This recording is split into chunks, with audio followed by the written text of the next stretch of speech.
Township. You can see it outlined in blue. It's got 350 and Nixon Camp Road. Here's the aerial map with the site indicated at its location. And then you can see I-71 to the north. The flood and zoning is all RU, and unless you're down in the valley, there's really no flood concerns on this particular site. The future land use map indicates it agricultural, rural, residential. The notification map, so everybody within 500 feet was issued a notification of the hearing. The surrounding zoning, once again, is all RU. The authority to regulate the telecommunication towers is found in ORC section 303-211, and that section located in bold. The county commissioner has power to decide cell tower location, erection, construction, reconstruction, change, alteration, removal, or enlargement. This is an email that I received from the applicant. Let me know if there's anything amiss with the application. Just basically when we first got his application. This was, the applicant states that the significant wireless network service gap exists, which negatively affects the substantial numbers of wireless customers or users throughout the area. Figure 1 is a coverage plot demonstrating the current gap in the coverage. And that's the white area, and the X would be the area of the proposed tower. This was presented as a photograph of the tower at the time. That's not true, so I corrected the slide. This is not a photo of the proposed tower as it was previously reported to you. This is a copy of the site plan. You can see the area. Here is the location of the cell tower, access out to Nixon Camp Road.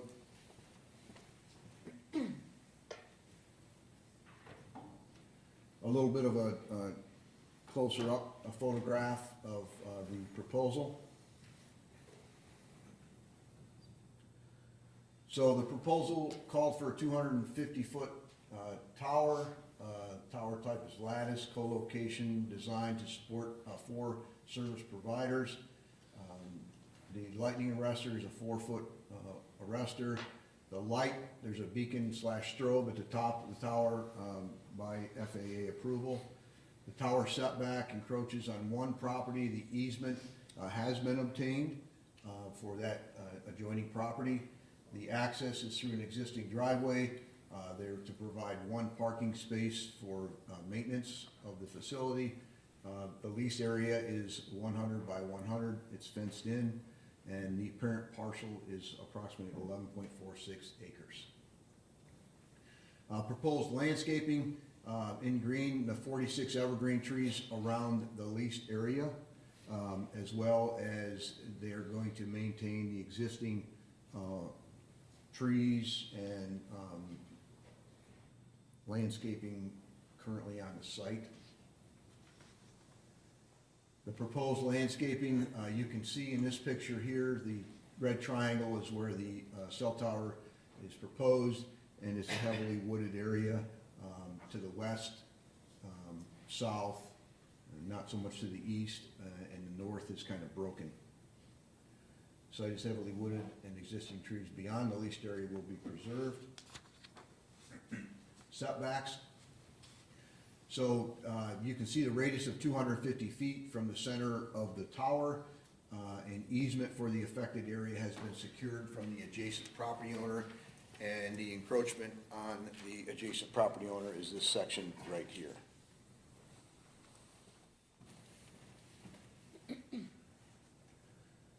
The reviewing departments in bold are the ones that we have gotten a response from: the water, soil and water, RPC, Turtle Creek trustees, the fire department, obviously the Warren County Building Department. Here's the comments from Molly at Soil and Water.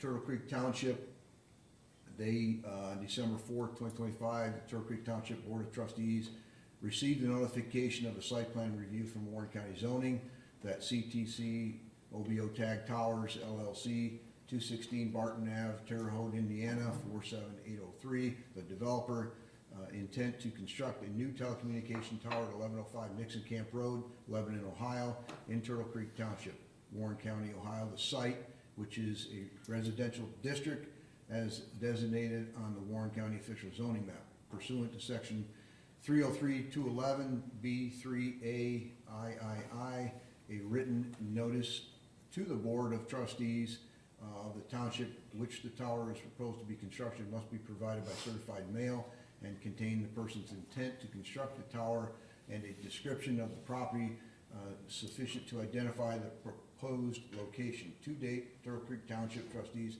have not received this information. The board understands that the developer is also required to send written notice to the township residents whose land is contiguous to or directly across the street from the roadway or site on which the tower is to be constructed, and must be provided you with verification such notice provision have been complied with.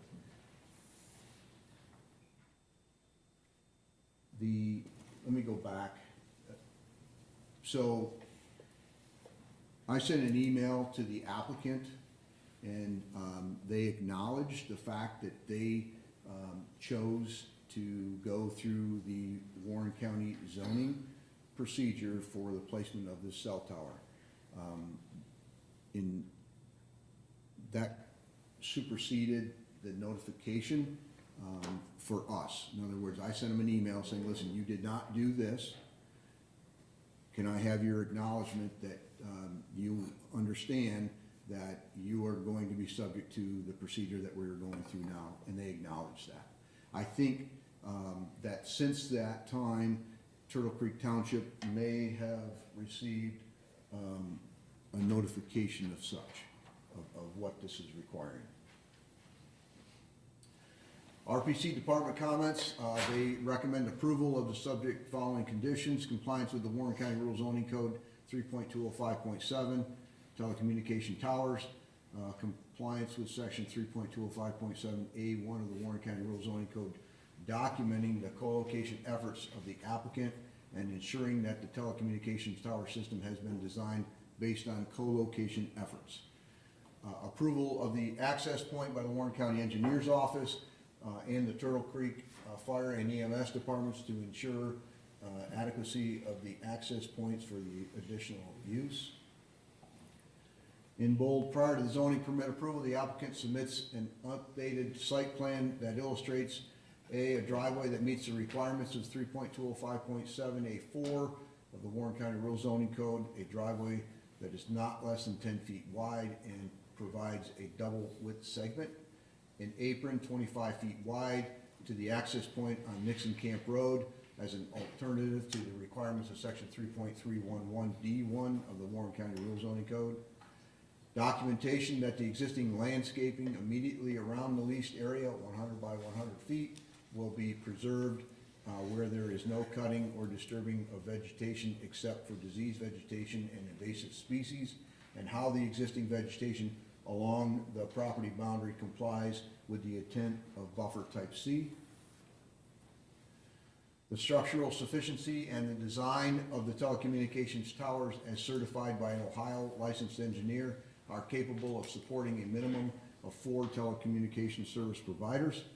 The applicant provides documentation of the cell tower's fall zone radius, and the tower and the lightning arrestor are designed to fall within the subject property.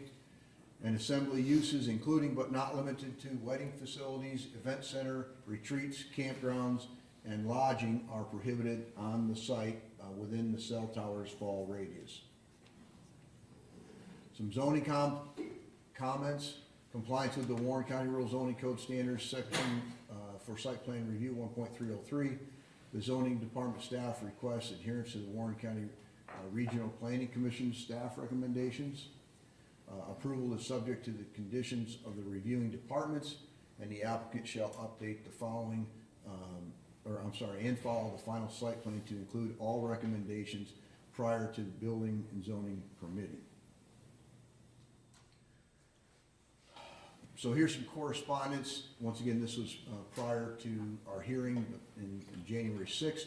The applicant was notified December 19th, 2025, that they should be prepared to address how they comply with the section 3.205.7A1.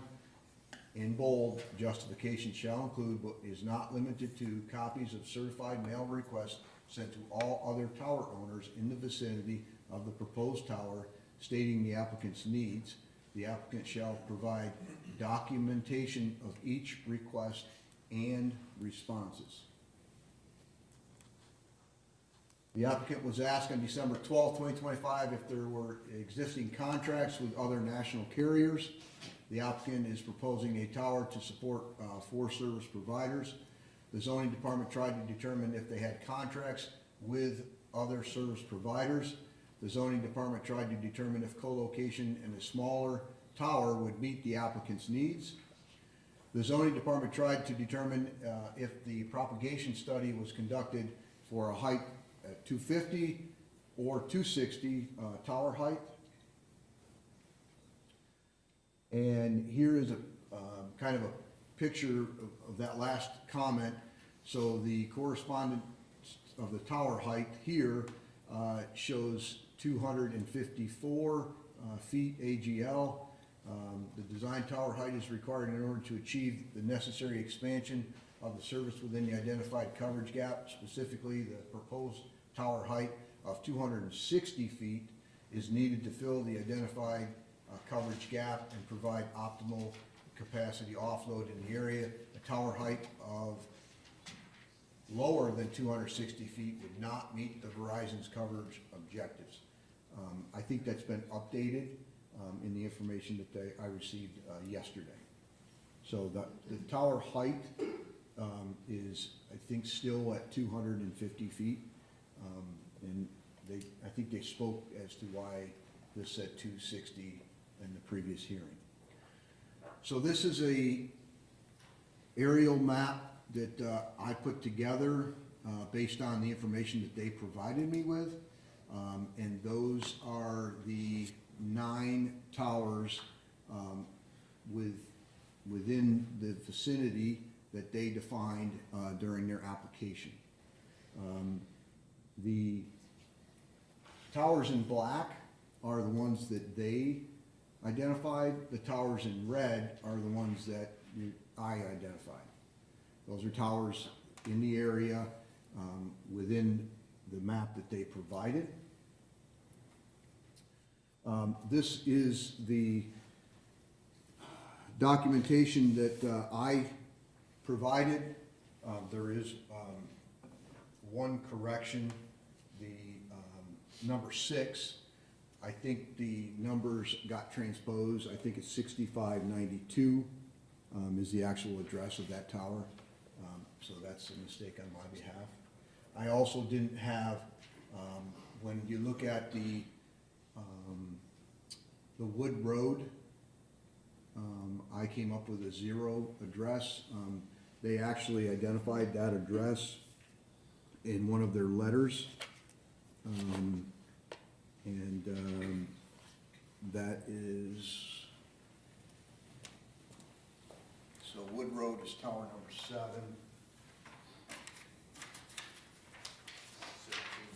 Yeah, 1709. Wood Road is the actual address of that tower. Here is the site plan review criteria that the board will use to make their determination whether to approve the site plan.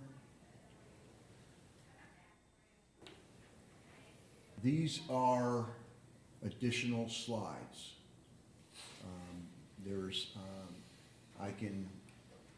This is the stuff that was originally proposed, significant, and it shows this slide here is the lack of coverage in the area. co-location with a tower that is on Nixon Camp, north of 71, tower number 1. Here is the proposed, depicts the improvement in the coverage that will result from a new communication facility at the proposed site. You can see that the coverage, the lack of coverage is significantly reduced. Here's a letter that we required because of the fall zone of the tower. Basically, anything within the fall zone of the tower, if it's a residential accessory structure, it restricts the use of that for potential of damage to humans. So the property owner acknowledged that the installation of a wireless telecommunication facility may restrict the use of the property within the tower fall zone. And that's signed by the owner of the property. This was their proposal letter justifying the significance and the reason for the tower. This is a letter from the FAA indicating that a light or a beacon strobe would be required. Here's a copy of the easement for the affected area within that fall zone. This is a co-location email that went out. This was an email from Fred to American Tower Incorporated. And once again, you can read what it says. It's kind of small, but they're basically communicating with other surrounding towers to talk about co-location. Here's a slide that RPC provided, and it basically shows the distance from the proposed tower to the adjacent structures. This is a map, as confusing as it is. It basically depicts the terrain in that area down in the valley. It's very steep down by the river.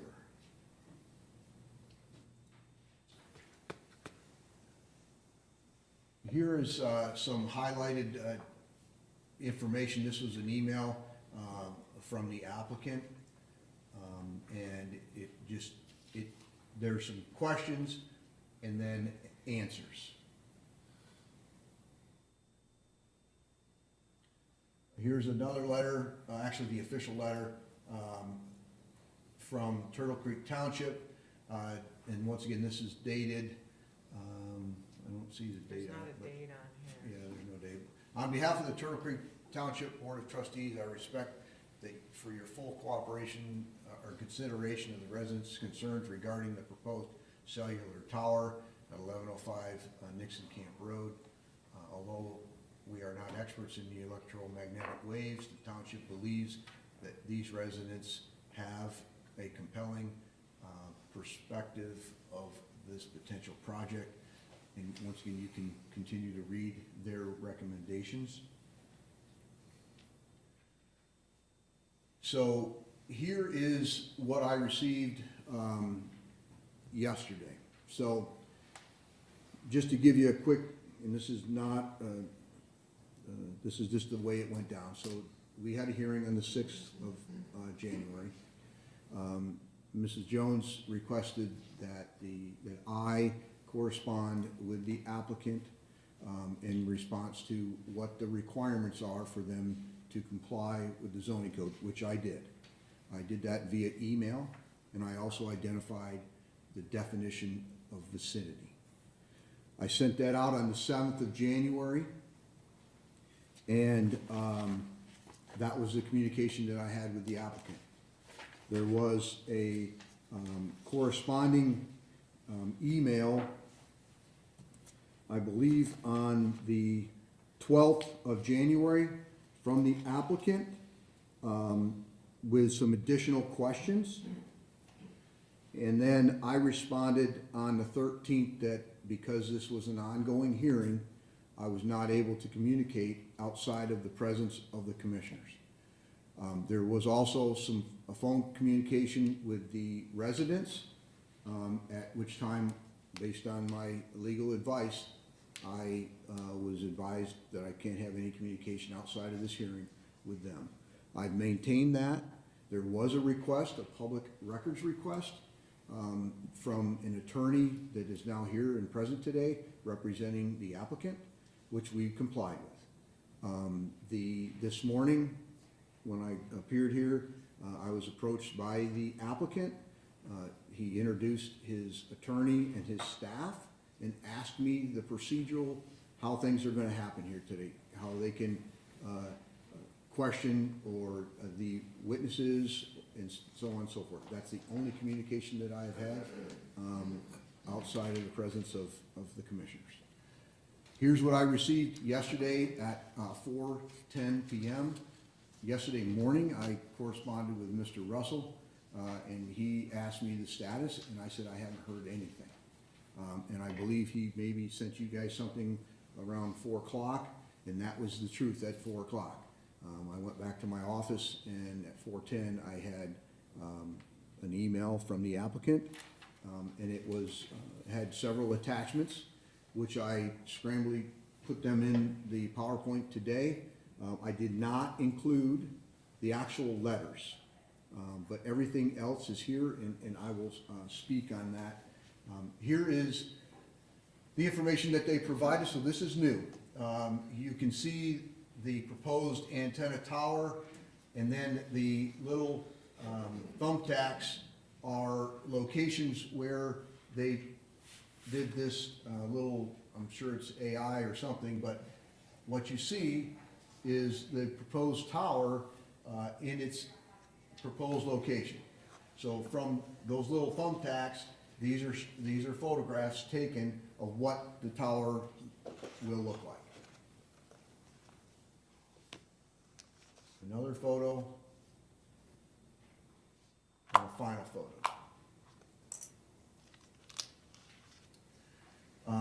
This is their executive summary, which I will let them speak on. I have given you a handout that I made late last night because it's a little bit confusing. When I did the map of the area, I gave towers a number. They didn't, their reference numbers are not the locations that we use, so I converted them over to what you guys are familiar with. And, you know, the reference number 1, that's actually tower number 3. Reference number 2 is tower number 8. Reference number 7, I'm sorry, reference number 3 is number 7. And unfortunately, it didn't, must be when like I said, I did this last minute, but they also have additional reference number 4 is tower number 9. And then they have a section that says why other identified structures don't work, distances, terrain, and height. And reference number 5 is tower 2. Reference number 6 is tower 1. Reference number 7 is tower 4. Ray, Yeah. I understand what it is that you're trying to do here. I just don't see on here the,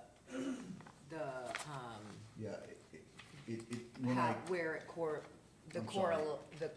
That's my mistake. When I made the PowerPoint, it cut off the top. Did you give them the handouts?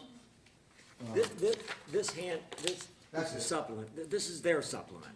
It is. All right. It is. If you look at, I'm sorry, Shannon, if you, I see, okay, so in the handout, you just wrote that Yeah, I'm sorry, in I by didn't mean to hand. And confuse them. that's all right, I was following along on the, yep, and that's my mistake. I didn't, that kind of got cut out of the presentation.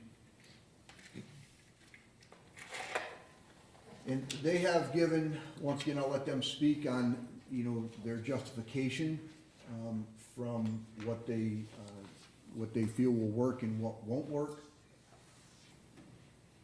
And then this is another review, I would assume with the V, that's from Verizon.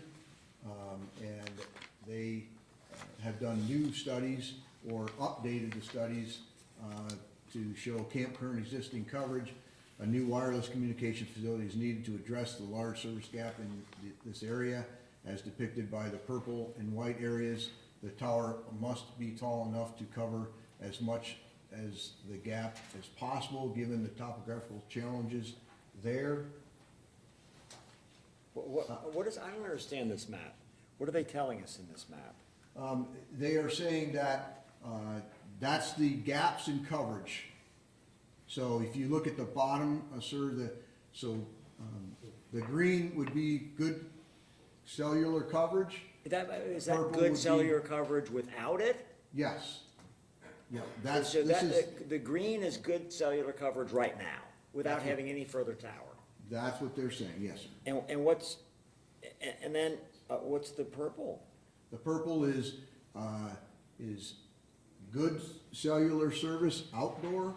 So they're saying that in the purple area, you don't have good cellular coverage inside. That, I'm gonna assume that's. That's their point. That's correct, yes, sir. And then the Okay, and- white is where there's a significant lack of coverage. And is that right along the river? It is, yes, sir.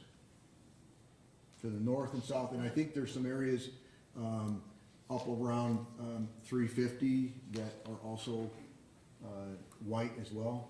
And I'll let them speak on this, they're the experts. Here's Camp Kern at 245 center line, so here's the improvement to the cellular service with their proposed tower. The proposed center line height of 245 feet is the minimum height needed to adequately address the service gaps in the area.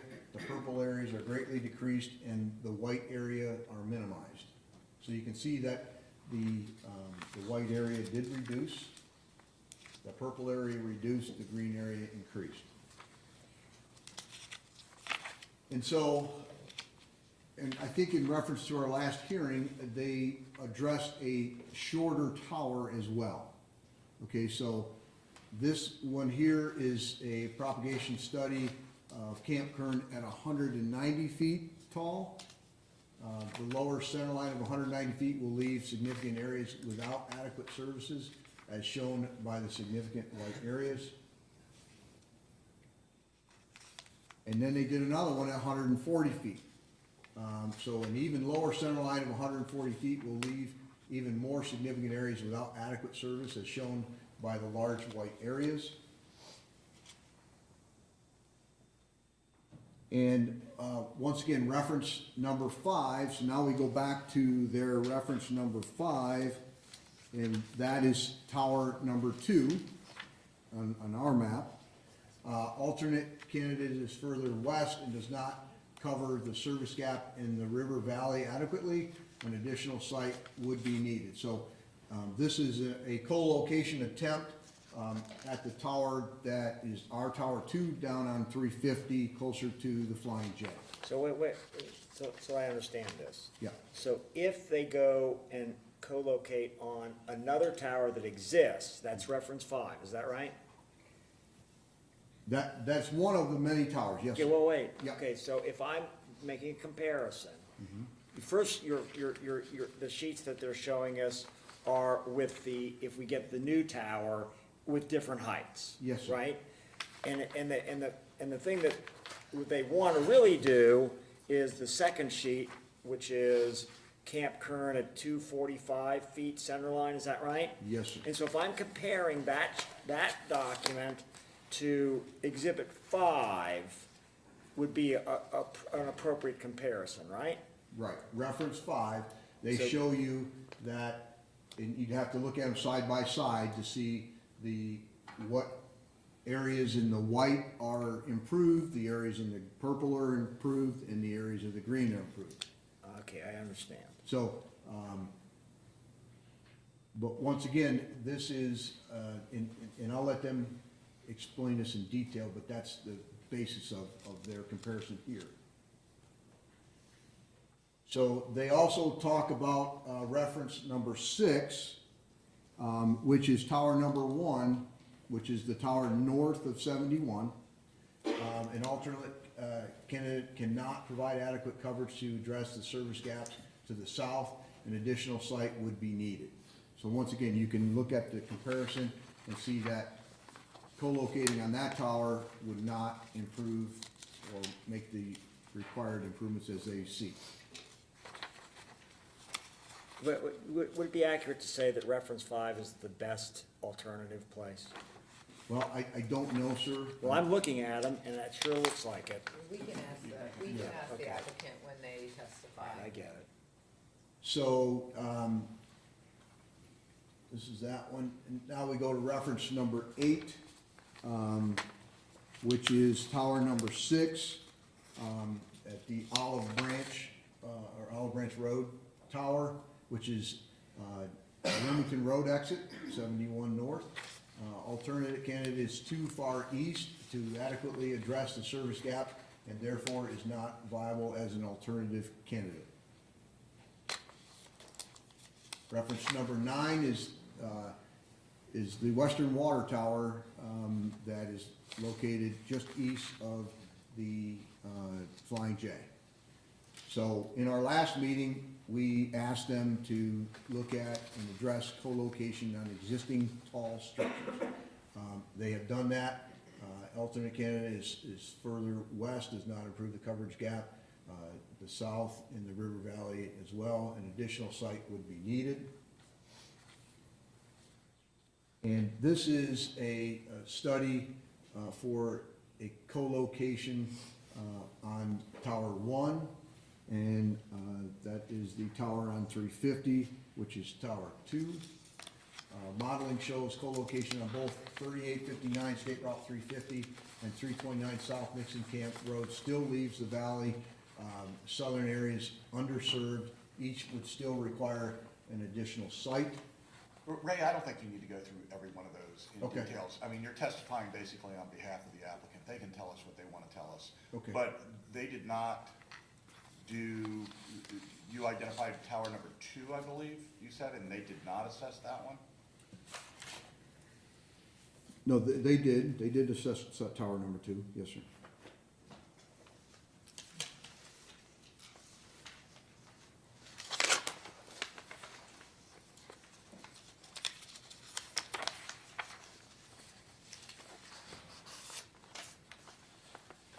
So, if I could go back to the requirements of the Warren County Rural Zoning Code. I think that it talks about the letters.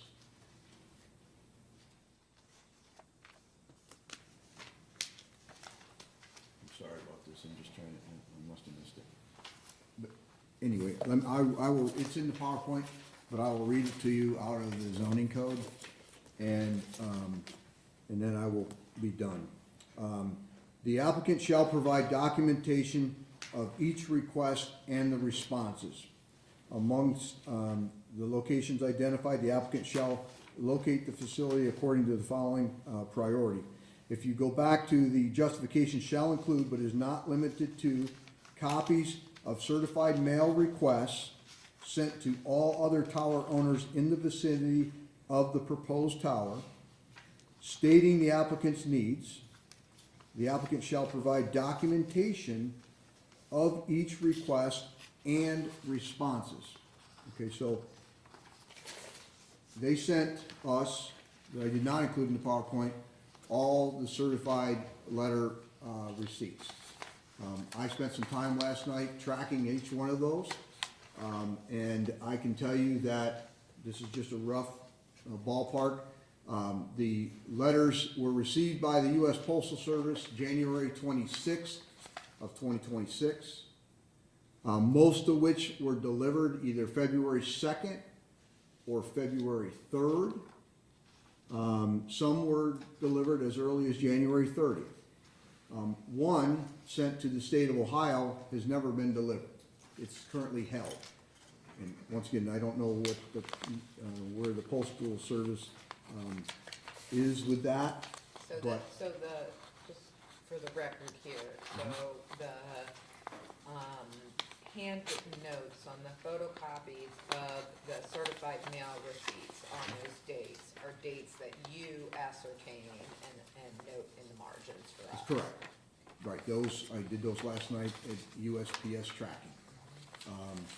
And in the center, I tried to do the best to identify the tower numbers that, like, two of them were owned by the same company, Celco Partnership. So Tower 3 and Tower 7 appear to be the same owner, and two different letters were sent out to that. So I can't determine whether it was Cell Tower 3 or Cell Tower 7. It really is irrelevant because they sent the letters. They also sent a letter to Western Water for the tower, and, you know, I would, just in their letters that I received yesterday, their last comment is, it says, you may respond via email to the applicant, and he gives his email, and you may also contact him at his cell phone number. And then the final note, it says in bold, if we do not receive a response by February 3rd of 2026, we will document that co-location on your structure is not available and will proceed accordingly with the county approval process.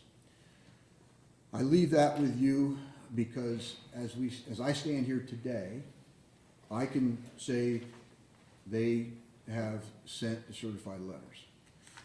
What I don't have that he may present to you today is the correspondence from those cell tower locators. Now, once again, they may not respond, and that's okay, but I don't have anything that says no response, no space available.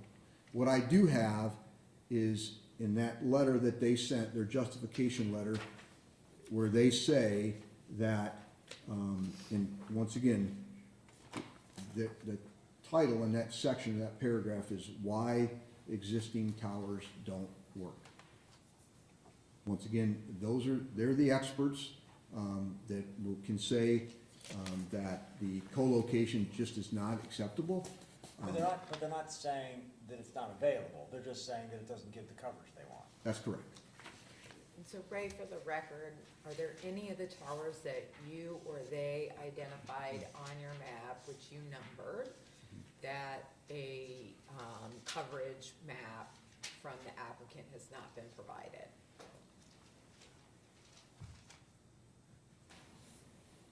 No, they have provided us with their analysis for, so if you look at, we had 9, so I've got 1, 2, 3, 4. I don't have any communication for tower number 5, but once again, tower number 5 is the tower at 123 and 71. I don't even know if that's what kind of tower that is, but they did not do any kind of mailing that I can tell for tower number 5. So 5, your answer is yes, except for tower 5. Yeah, Well, that- what about tower, again, now you made me go back through your record, and page 49 of 70, I found Okay. tower number 2, located at 3840 State Route 350. No co-location effort made, and it's unknown if the location is feasible. I went to your corresponding, I do not see that address. That's what I'm referencing when I said Okay. tower number 2, and you said, yes, So- they have. So what is it? Reference number 5, sir, on their, they have 3859 as their address. So they did address tower 2, they just have a different address. So they should have 3840, according to GIS, 3840 is the address of that location. They have it listed as 3859, which is a small parcel right on 350. So they did. But once again, they're the professionals, they're doing their analysis. Yeah, I don't want you to testify on their behalf, but yeah, when I said, it said nothing, I found number 2 said nothing, and that address was not on the reference sheet, so you're saying there was a mistake by somebody? Yeah, that's correct. And once again, the sheet that I did was done prior to January 6th. But you're the one that wrote on this document that is theirs in Yes. handwriting. Yes, ma'am. That number 2 Yep. is the thing that's reference 5. That's correct. Which I previously thought was the alternative that had the best coverage to their tower. Okay. Any other questions by those? For purposes of the record, let's identify the zoning department's PowerPoint as exhibit ZD-PP, so zoning department PowerPoint.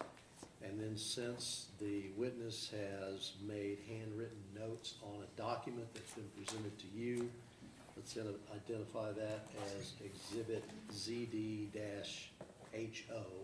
and I use that for handout. So those two things, and then furthermore, give the applicant, as well as last hearing, there were, according to my notes, 3 opponents that testified. Since they have testified, those 3 opponents, as well as the applicant, at some point should be given the opportunity to cross-examine this witness. Okay. Well, I was going to, at this point, I was gonna ask the applicant if the applicant would, has any questions or cross-examination for this witness. No. Great, thank you.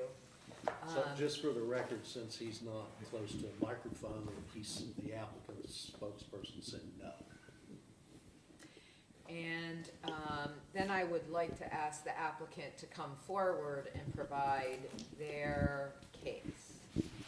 And please identify yourself and your address for the record when you come to the mic.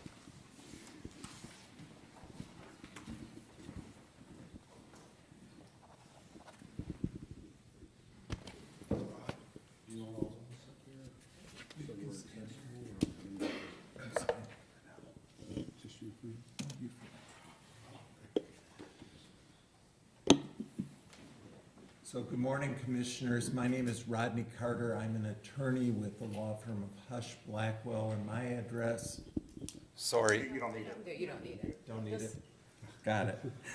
So I'm an attorney, Rodney Carter. I'm a attorney with the law firm of Hush Blackwell. My address is 511 North Broadway in Milwaukee, Wisconsin.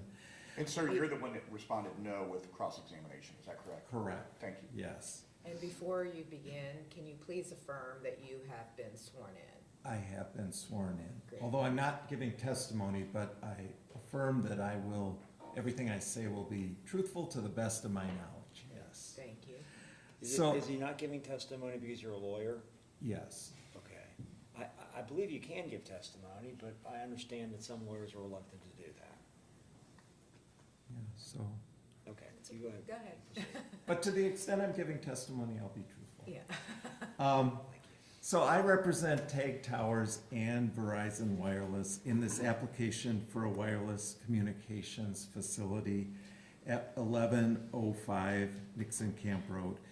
And as you know, at the January 6th hearing, you continued the matter and asked Verizon to provide some additional justification showing their compliance with your county code, and specifically why a new tower is necessary in this area.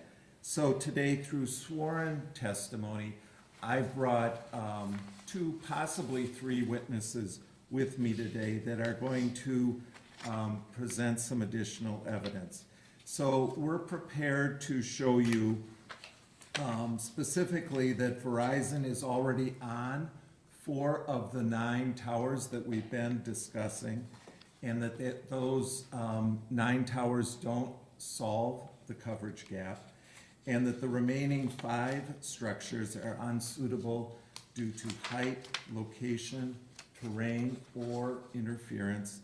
And even if you combine multiple sites, that they still don't solve Verizon's coverage need.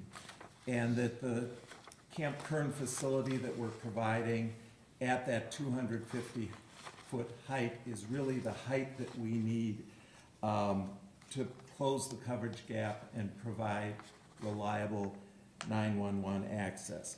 So we're also going to address some of the neighbor concerns and address some of the notice provisions. So I'm going to start by calling one of my two witnesses, which is Fred Lowe.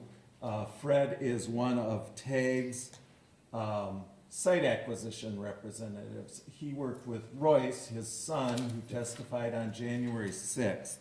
And I want Fred to talk a little bit about the notice letters that were sent out and just confirm what was done with the notice letters. So, Fred, could you start by telling the commissioners First, your let's name? start by stating your name, And- address, and affirming that you've been sworn in. Yes, ma'am. Thank you. My name is Fred Lau. I live at 216 Barton Avenue in Terre Haute, Indiana, and I have been sworn in with everybody else in the audience. Great, thank you.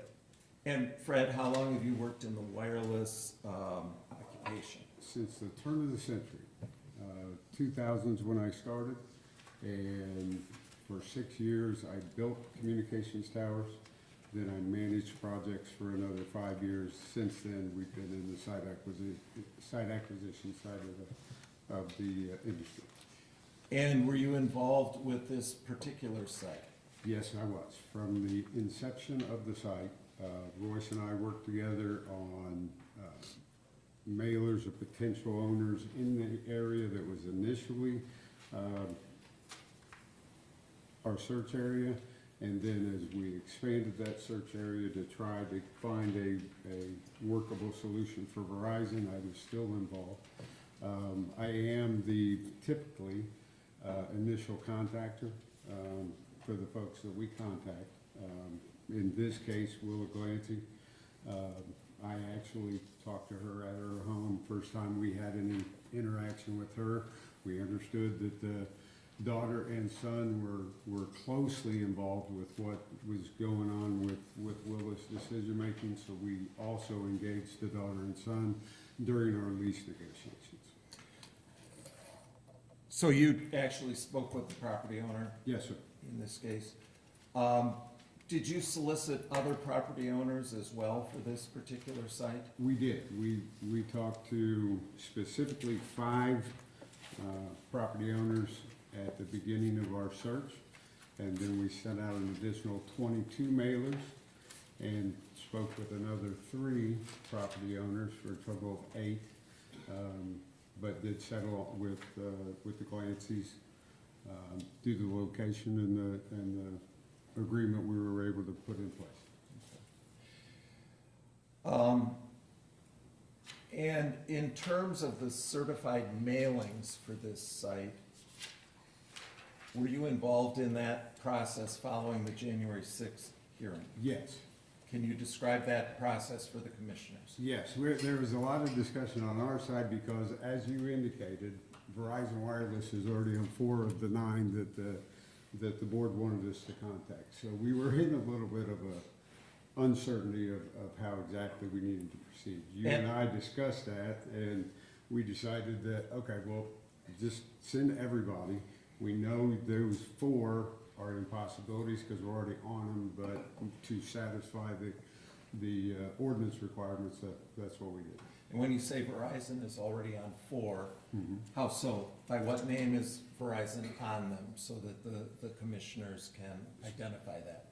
Typically, their Selco partnership is the property owner, Okay. and that is a subsidiary or another DBA for Verizon Wireless. Did you receive responses from any of those certified mailings? We received 1 response from those certified mailers. It was a phone call from, I believe his name's Joseph, but Subcarrier Communications is who it was. We discussed with him that we were looking in the area and that we had looked at his tower, that the RF engineers had reviewed it twice now. and it would not satisfy our requirements for the gap service coverage. When you say the RF engineers, what do you mean? Verizon Wireless has RF engineers on staff that review the existing coverage maps that they have data for, and any proposed co-locations or new towers that we bring to them. And during this process, we did that early on for the two closest towers.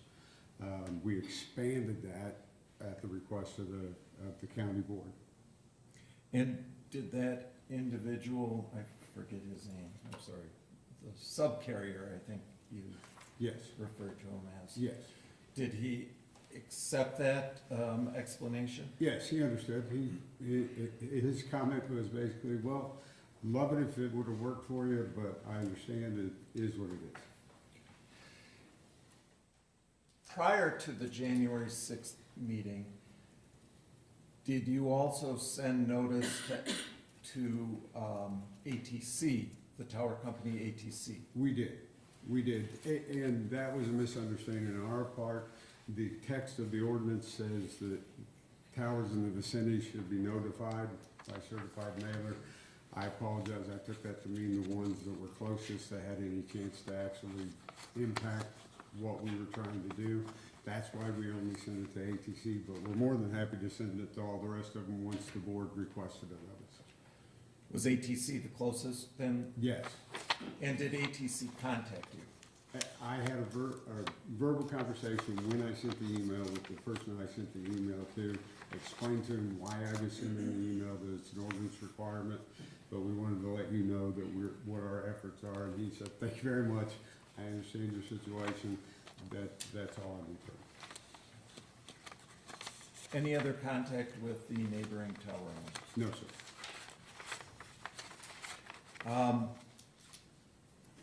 Did you also, in preparation for today's hearing, have a photo simulation? Yes, we did. Can you explain what that is and why you had it prepared? Okay, at the first meeting, there was a photo simulation prepared by a neighbor that was not exactly representative of what we are actually gonna build the tower at. So we contacted our architectural and engineering firm, who came out, took photos at the locations that we show, and then did a height analysis that allowed them to put that tower and represent it at the height and location that it was gonna be. They either do that for using drones, or they'll use it during laser pointers and get treetops on the existing surrounding area, and make sure that tower is represented as close to how it's gonna look as we can get it. And is that what you submitted to the commissioners this morning? That is. So, Mr. Lowe, to summarize, did Verizon and TAG make a good faith effort to find alternative sites and co-locate on existing structures within the search ring that we're discussing this morning? That is correct. Our first effort is to look at co-locations. I mentioned that early on in this process, we looked at the two most likely that we thought had potential to solve the coverage gap. Very early, and I'm talking months ago, we understood from our RF engineers that neither one of those two closest co-location opportunities would satisfy the gap coverage improvement that they were tasked with delivering to their customers. Thank you. I have nothing further. Great. Okay, so do members of the board have questions? I do. So this slide that's already been admitted as into evidence, that with a V next to it, I take it that's generated by Verizon, your customer? Yes, sir. Actually, I have the engineer from Verizon that generated those The maps author of the here slides to is here. discuss. That would be a wonderful person for me to talk to. Yes. Why don't we bring that, oh, go ahead. So I want to make sure I understand what's being communicated here. So, and I asked our so I asked our person about this, too, you heard my questions. And and let me go back to something else that was raised before you started, Counselor, asking questions. Is the issue that you're most concerned about 911 calls? Again, you probably wanna ask Okay. the guy who's the expert. On that If you wanna issue? get into the prop maps, I could tell you, you won't necessarily weigh in my expertise. Okay, well then, But- what but could- is your expertise dealing with, or were you just dealing with communicating with people and finding out whether or not that you get on their sites? I thought you were dealing with what was the fact that you had gone to sites, but they weren't adequate to cover what you wanted. You're not incorrect. But I am a middleman. I'm dealing with the real estate side, also dealing with the technical side. I'm not an expert in this technical side, which is why we brought an expert so that you could better understand what his intent was or what our intent was with the search. Well, Fred, summarize. why don't you clarify your role in the process? Okay, my role in the process, I'm a site acquisition engineer. The RF engineers, or whatever carrier we're working for, are the ones that determine where they need a site, because they are looking at their technical data, and they understand what these co-locations effect is gonna be on their system. So I send them available co-locations first. They review those. The RF engineers will review those, put it into their system and go, okay, if we co-locate at this height, at this location, will it work? When they come back and say, you know what, appreciate you telling us about those, they're not gonna work, we need a new structure that will actually solve our service gap. That's when we review property records and the zoning ordinance and try to identify potential landowners where we could locate and satisfy the service gap requirements that have been put on. Okay, so let me see if I can summarize your testimony. Sure. You're not the one to really testify about the current alternative sites, coverage, and whether or not it really satisfies it. That's not you, that's Yes, somebody else. that's what I was trying to Oh, relate to. okay, I think I understand that. Okay. But so all you're doing is trying to find locations where you could go. Is that right? That's correct. Okay, and then you're telling them what those locations are, including current towers that exist for them to look at, correct? Yes. And again, the current towers are what we always offer up first, because there's two reasons Verizon would rather co-locate on a tower. One, it's a lot faster, okay, to get to market. We'd have been done with this by now if we could have just co-located, right? And the other reason is, just basically timeline, but it's just a lower cost alternative for them as well. But all And the it's less current, controversial. okay, so. You avoid this. Yeah, right, so all the We do when we current can. towers, but all the current towers that exist out there where you could have co-location, the problem is not that you couldn't co-locate. You could co-locate on every one of those towers, is that right? To my knowledge, that is the Yeah, correct. I'm just trying to say, Yeah. because one of the reasons for you communicating with them is to find out whether they're available. Right. Because if they weren't available, that's off the mat, you don't have to look at those. Yeah. But they're all available. Right. And somebody else, who you're about to present us, Mm-hmm. is about to tell us the effectiveness of locating on those towers. Exactly. But now I got another question for you, because you apparently, you're in your territory is, where can you best go? And you've decided, are you the one who decided that the location that's at issue here is the best location for you? Or you found out, hey, I'm looking around for land, and I gotta find somebody who's willing to do it, right? That's correct. I can't Okay, make somebody do it. follow me here for just a second. Okay. You're looking for property to locate on. And but first off, you gotta find a willing person. And then you've gotta decide whether that location is a good location to serve your needs. Now, do you decide, do you go to your gentlemen or women who are looking at effectiveness of an area? Do they tell you before you go out to find somebody where you should look? Yes. Okay, so did they tell you, if you could go to your maps, did they tell you the general area that would be the perfect area for this? Like, I'm guessing that they didn't say this person's property, but they probably gave you a region, and so I'm asking you what that region looked like. Where was that? South, generally, You want to talk about search rings? Yeah, so here's what I'm interested in. You obviously have found a willing person to put this on. right, And that's why we're here today. And obviously, before you found that person, you had to be told where to look. correct. I'm asking you where you were told to look. Okay, in this particular area, keep in mind, the topography makes it very subjective on. No, I understand that. a- I'm just a asking you where regular you were told to circle on a look. map, Okay, so the initial search area was confined to a half-mile radius, and then we expanded it when we couldn't find Well, what half-mile Location radius there. is that of what? Because obviously, I mean, we're not talking about this particular person, we're in, talking, in general, the interstate to the north, and then south of Camp Kern, I think another half-mile.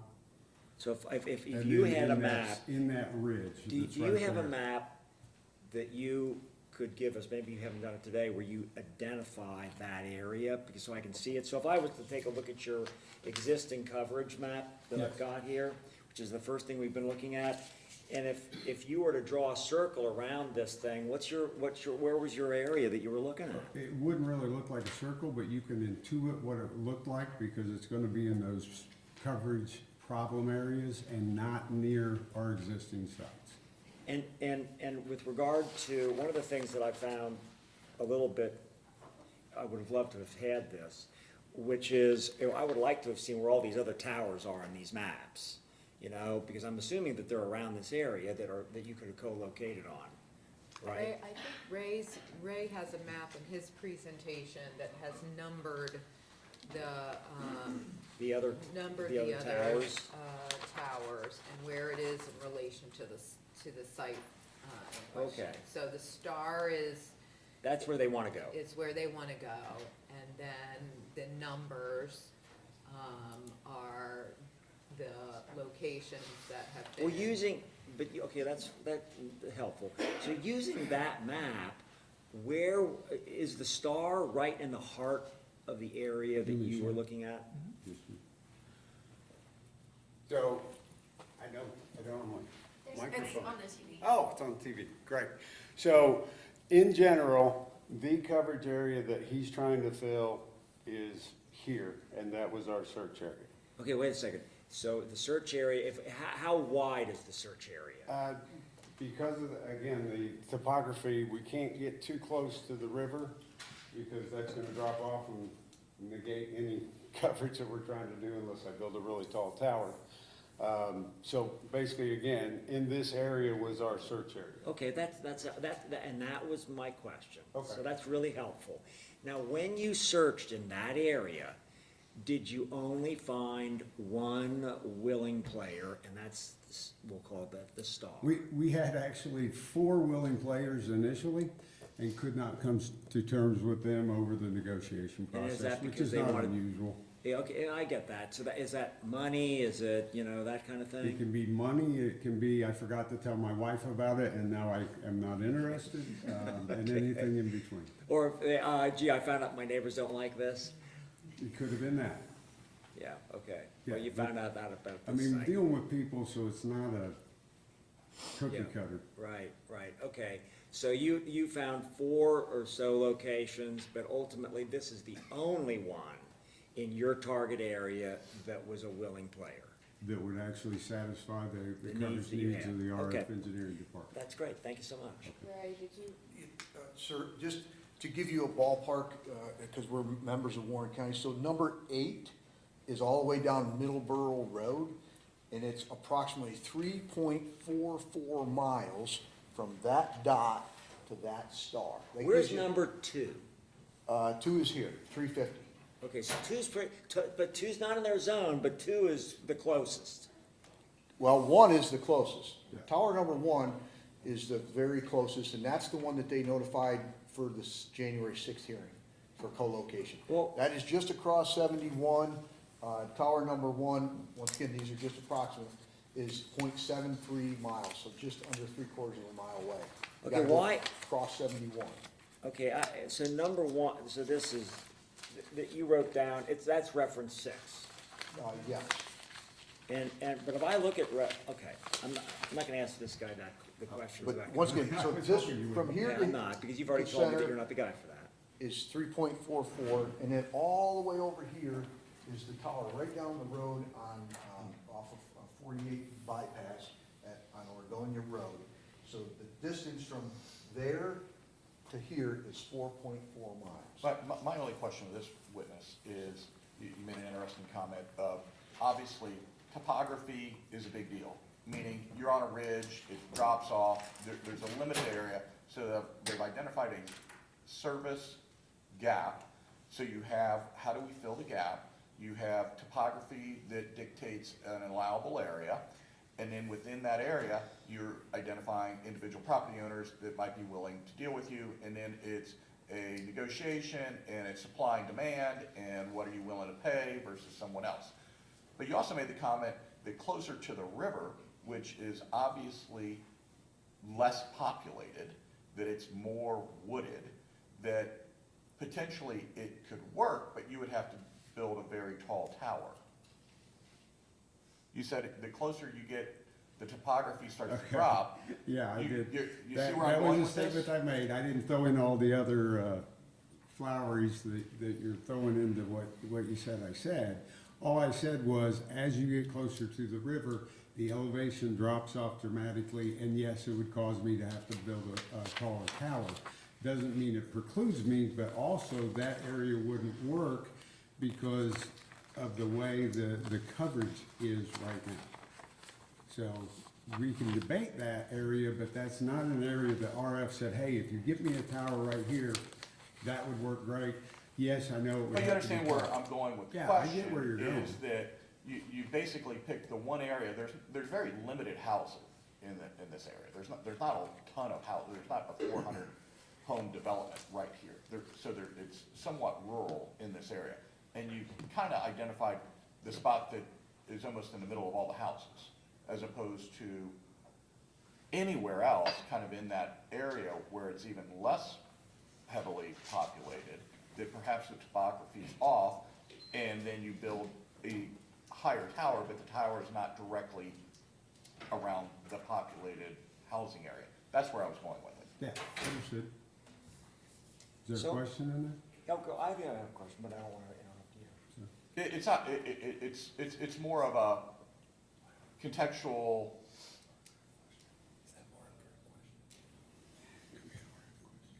That has that been thoroughly vetted of, okay, we're at a 250 or 60-foot tower here, maybe I have to build a 400-foot tower down here, but there's nobody around it, and it still accomplishes the same goal. Has that been vetted? What we vetted was properties that met the ordinance requirements that were laid out by the county. That's what we vetted. And those that worked for our RF engineering group, those are the ones we pursued. This particular one does both those things. Okay. All right, so I'm gonna go back, ask a different question. Were any of the areas that you looked at that are within, because I asked you where you're looking, what is the area, you've told me, were any of those areas as good as the current site?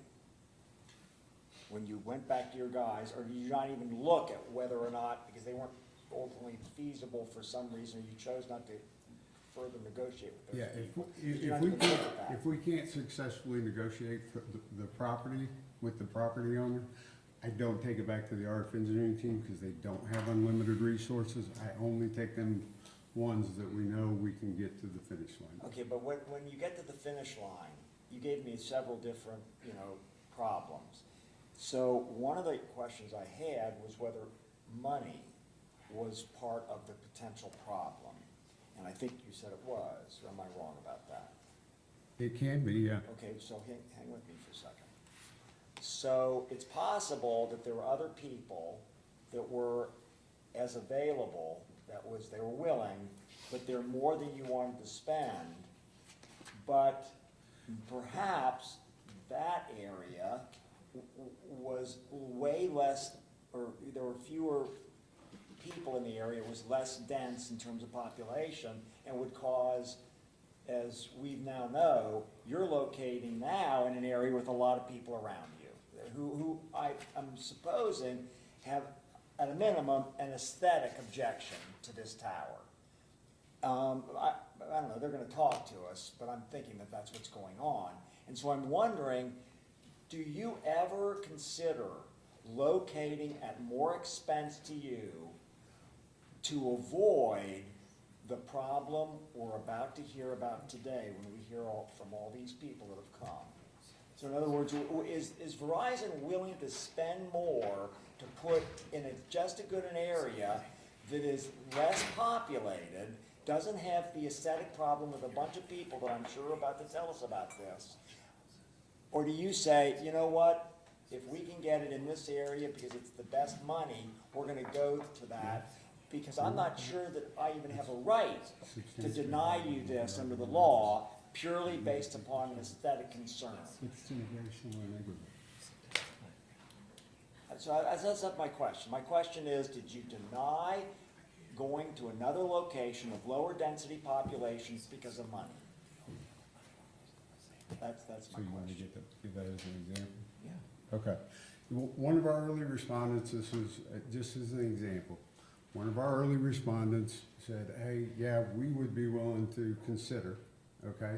And they named the dollar amount that we would have to meet, which was almost double anywhere else we were looking. I put that to our tower ownership. They said, okay, if they'll do it, pursue it, right? Unfortunately, what was the mother-in-law in this case? Decided she didn't want it. But oddly enough, I was in a very similar demographic area. It's in terms of density and population. It's no zero density population. It was a very similar neighborhood to where we are right now. Okay. So because I was just asking, because I'm trying to compare. Obviously, we would prefer, I think, I can't speak for my colleagues, but I think we would prefer that you be in an area that is of low density population where people are in the surrounding territory do not object to the tower. And obviously, from a company standpoint, maybe for goodwill, you would be happy to pay more to do that for people because you're a good neighbor to our people, folks.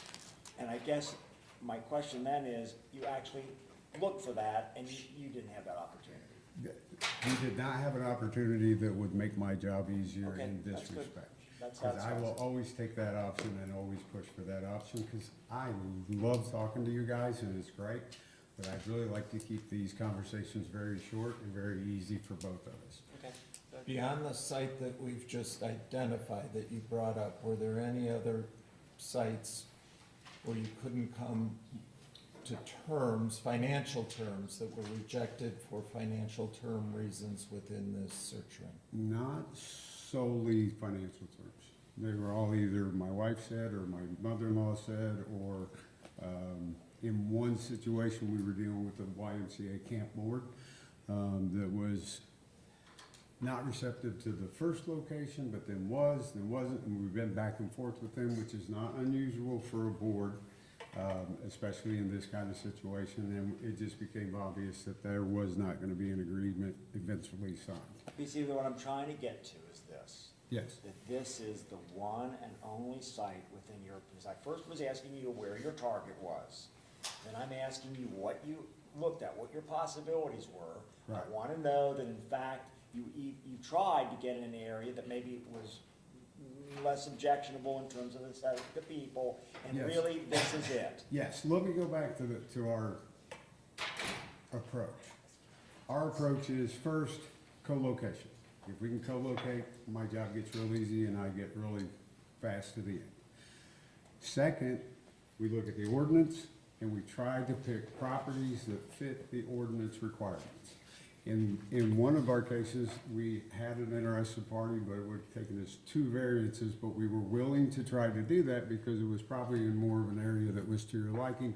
But ultimately, the landowner decided that it was against what he wanted to do with his property and he wouldn't move forward.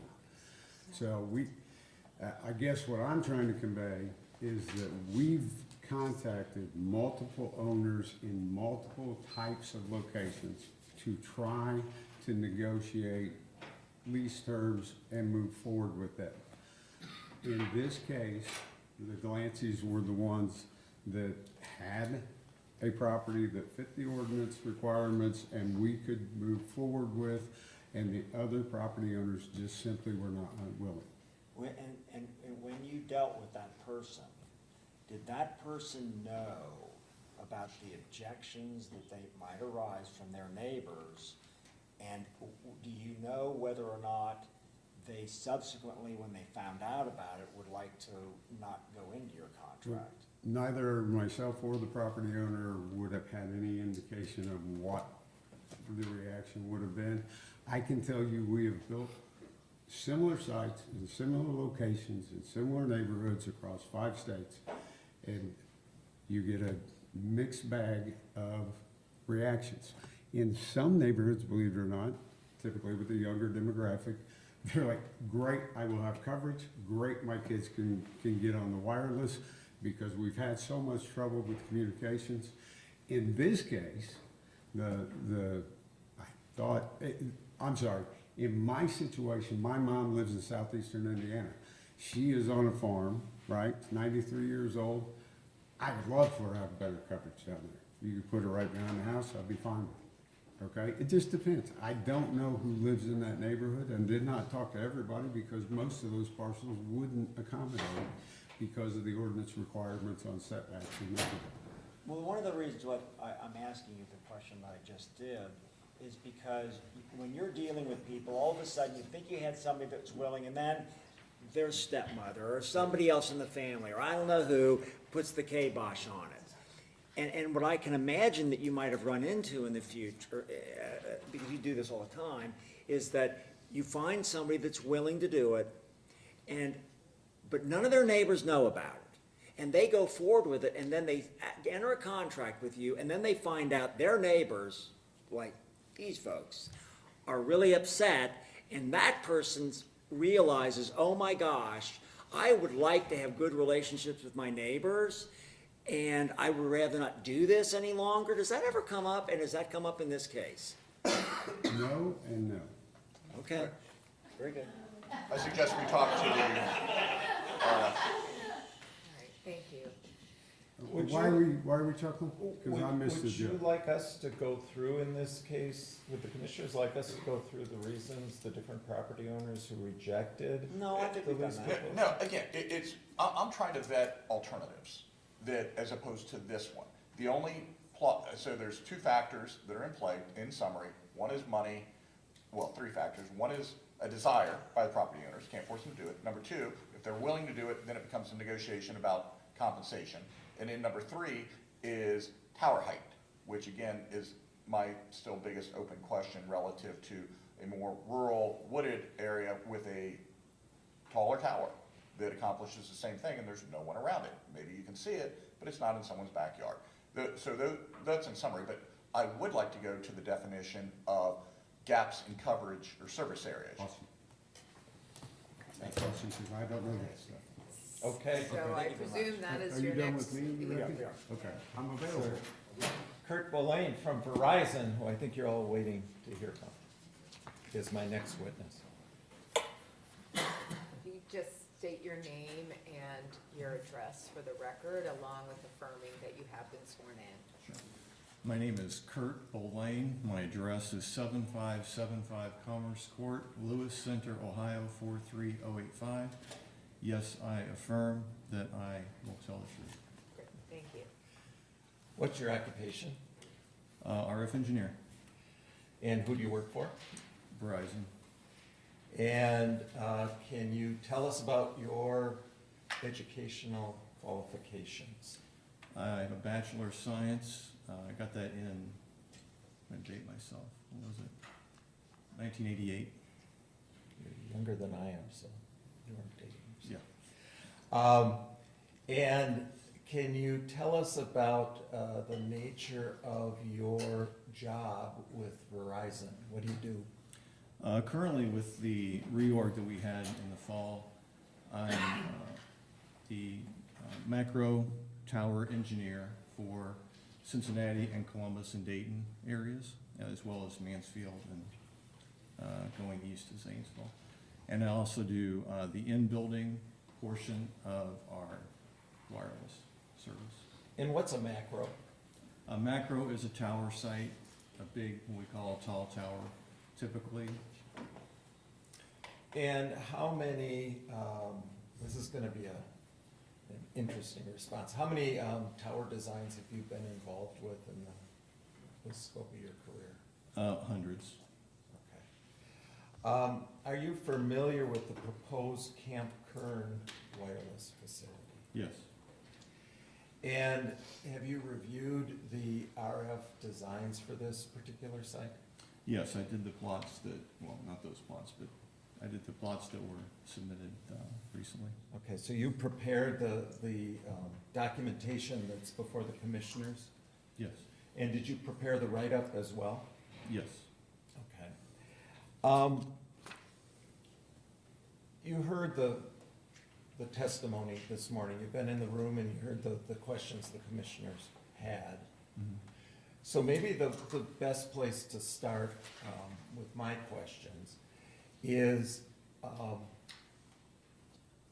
when a site comes to Verizon RF, can you kind of walk through the process of how things come to you and your team? And what do you do when you get a new site? How does it come down the pike to you? And what do you do to put it through the assembly? We have a tool that gives us the information that the real estate person has found out as far as location, coordinates, ground elevation, and if, it could be a co-location site, or it could be what we call a raw land site in this case, and what the height is available on either co-location or the raw land. And then do you prescribe some sort of geographic area that you're trying to cover with that site? Oh, this is after the search ring is produced. Okay, can you talk a little bit about that search ring? Yeah, when there's a significant service gap, either coverage or capacity, that's been identified, we will put out a search ring, we call it, and it's an area of interest that we are interested in trying to cover. And it's typically an area that, where we have a capacity or a coverage need. And talk to me a little bit about coverage and capacity. What do those terms mean? Coverage would be the idea that you can use your phone and you get a signal. That would be the bars on your phone, 1 through 4, if they still have bars on the phone. And the capacity is the ability to use that. A coverage would be like maybe a 2-lane road, and say maybe the 2-lane road works for a while, and then you have increased traffic, so then you would need more capacity, so you would add lanes. So what we're trying to do with the capacity increase is increase the ability of the network of the user to be able to use their device more. So you're looking at coverage and capacity within a given area, that area being the search ring. Yeah. And you set that search ring? Typically, the RF engineer does pick it, yes. And you're familiar with the search ring for the Camp Kern site, correct? I'm familiar. I did not produce that search ring. That happened to the previous engineer who got laid off. You kind of inherited the search ring. Yes, sir. I inherited the site, yeah. Yeah, can you explain to the commissioners, generally what that search ring is, for Camp Kern? No. Can you, explain what coverage Verizon's attempting to accomplish with Camp Kern? Sure. Can I use this?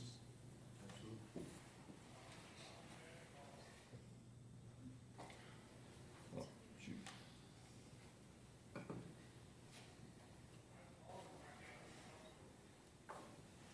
Okay, this would be, it's okay if I? Yeah, sure. This area in green is the existing coverage that we would have, and the area in white is what we're trying to improve. Okay, I'm confused. Sure. Because, were you the one that did this supplemental presentation, Gus? This document, Yes, Okay. So, well, that's the older one. so, no, you can keep that up. Oh, okay, we can go back to that one. Yeah. Because I wanna know if you just showed me a different colored version of this. I think that was the older one, I'm sorry. The one that I did has the magenta and the green. So, yeah, so this is essentially the same map. Yes, sir. That was my question. Okay, so when you're looking at a map, you need to understand what it means, right? Because green looks good and red looks bad, you know, to everybody looking at it, but then I actually looked at your legend, and it said, good in-building coverage, good outdoor coverage. And then I take it, the third color, which is almost no color, kind of the gray, means limited to almost no coverage, is that what this means? It's limited, yes, limited coverage. Okay, so when you're gave the road analogy, 2 lane versus 4 lanes or 8 lanes or whatever, are you anticipating growth in the area? Is it adequate for today's users, or are you trying to plan ahead for increased utilization? The answer is both. We have a capacity need currently. The site to the west is at capacity. It's actually over capacity by a lot. And we're also trying to improve the coverage along the river valley and along in the areas that we don't have good indoor coverage. Sure, because, I mean, obviously, along rivers, you're a national company, you do this everywhere. Along gullies and rivers, I'm sure coverage is not as good, that's to be expected, Depending on the topography, correct. okay? And have you heard, and again, we're not RF engineers, but we represent the folks, you know, inside of the county, and all of them, not just the ones here, and many of them that testified the last time said that their coverage is quote-unquote fine. I get great coverage, I work from home all day, things along those lines. Is that anecdotally, yes, but yet with the way you measure things, you're saying even if it works for these particular folks, it really doesn't work for the entire area? I can say we have coverage here currently. We want to improve that coverage, and we also have a capacity need in the area that's been identified by our network team. We need to improve the capacity, not only for today, but for the future. And the Yes. capacity issue, when you said west of this, along the interstate?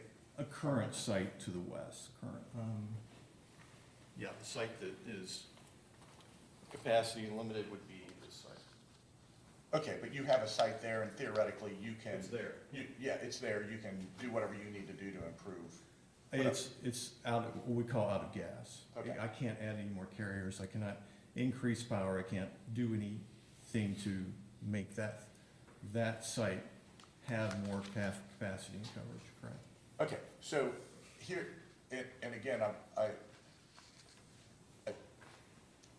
say this very carefully, that I'm not saying, as a 30-year Verizon customer, I've got nothing bad to say about your company, but when I look at this map, and again, the representation is, it's kind of bad, in some places it's really bad, we need this and we need to increase, but then I go to Verizon's website, and I type in 1105 South Nixon Camp Road, and if we need to put that into evidence, we can, Bruce, because it's on Verizon.com.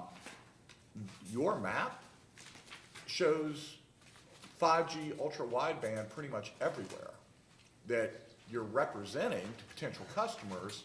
The coverage is great. Yeah, So which is it? it's both. The public-facing maps show It's nominal both, coverage. it's both what? there is what I would call a capacity need and a coverage need. And public-facing maps do show, I'm reading this just so I get it correct, nominal coverage without reflecting real capacity or reliable data-driven voice performance. The proposed site also addresses the capacity offload. So you just said, you read I hate to say a canned statement from Verizon. So if someone comes back and asks the question I just asked, your response is what? My response is, as far as what a coverage map, I'm an engineer, I'm not a marketing person. I get it. And if someone comes to me and says, will my phone work here? I could look at that map and I could say, yes, we say it will work, but I always say, you get 15 days. Take the phone, does it work for you inside your house? Does it work for you where you go? Right, but you understand, and Counselor, I'm sure you Verizon is representing then they have different levels. 4G light, 5G, this entire area except along the gully that I referenced, which is again, common sense along a riverbank, when you have topography that the elevation changes 400 feet or so, that from a marketing standpoint, you're showing great 5 ultra wideband, 5G.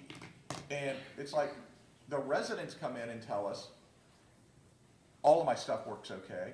Your map is showing you have 5G coverage everywhere here. And again, I take public safety very seriously, that if people were saying, this didn't work, we need this, 911's not working, that's our top priority, period, end of story.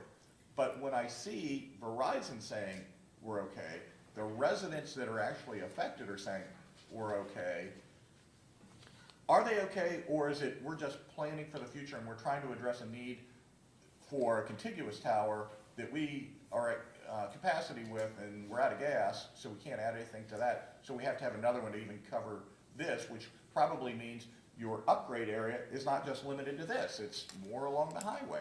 That's what I'm hearing as a layman. I think you have to look at what that map actually represents. So the map represents 4G LTE.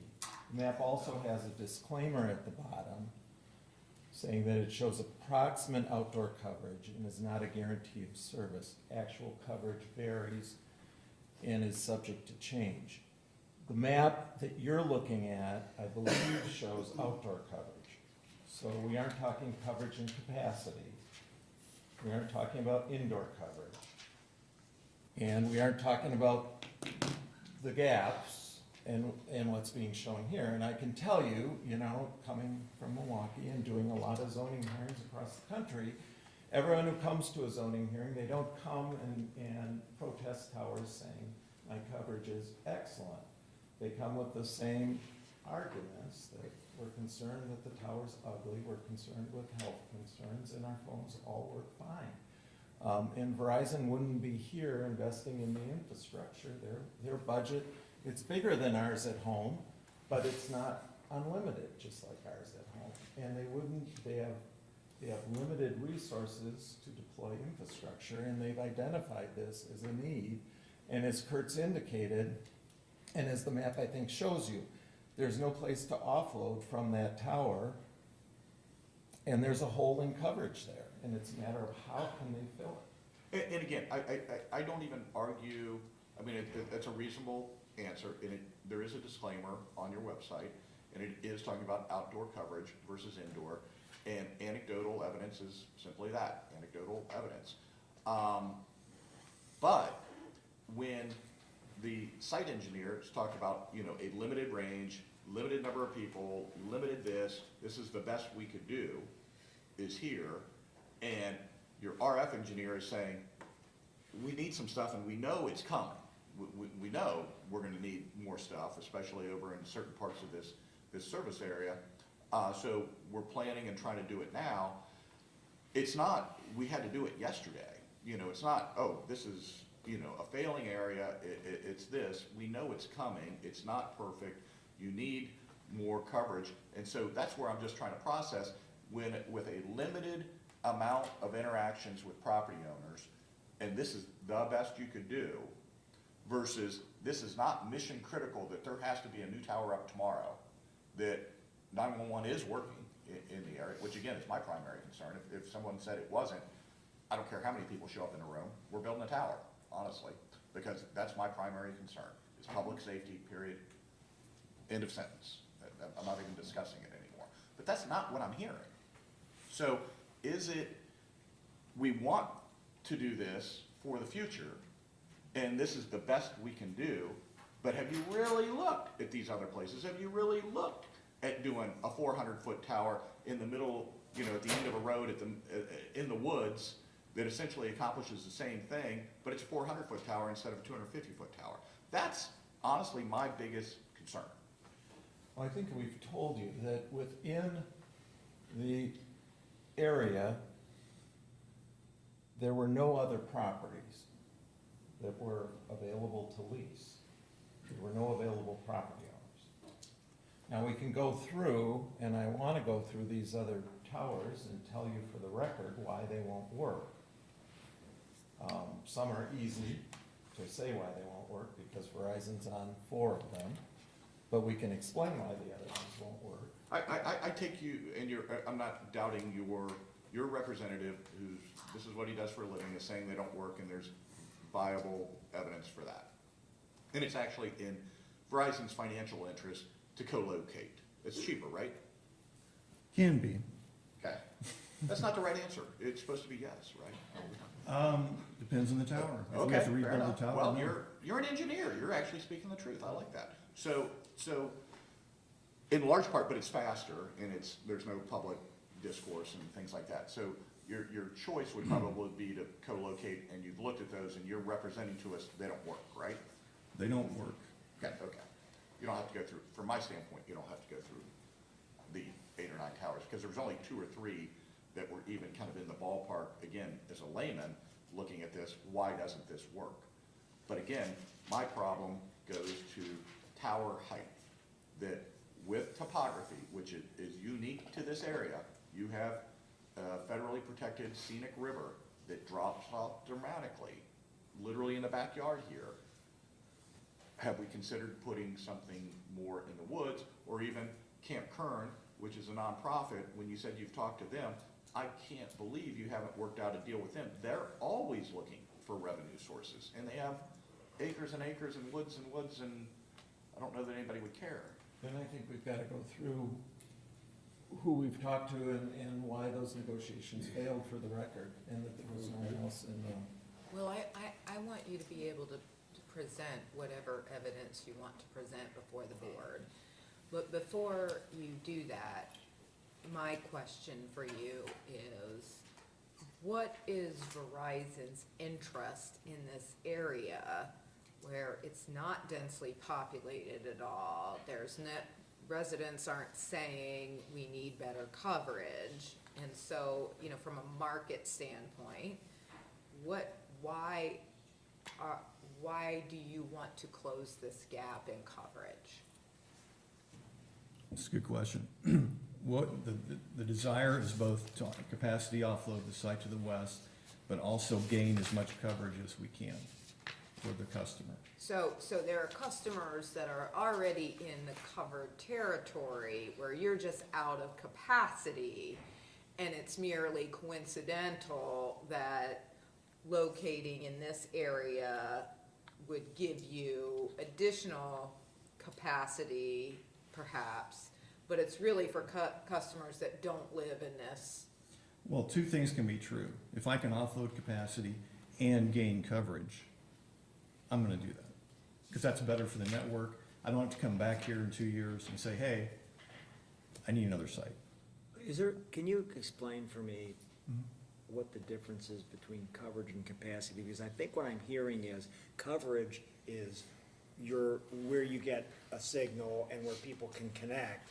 And capacity seems to relate to the ability of multiple people to connect at the same time. Am I describing that correctly? Yes, sir. So in other words, you can have coverage, but if you don't have capacity, people are being dropped and they're not being able to get in because there just isn't capacity. So all these little fun little maps you've given to me is about coverage, not capacity. Correct, I'm showing coverage. Okay, that's really interesting. And I really like you, by the way, and I know you're all being truthful here.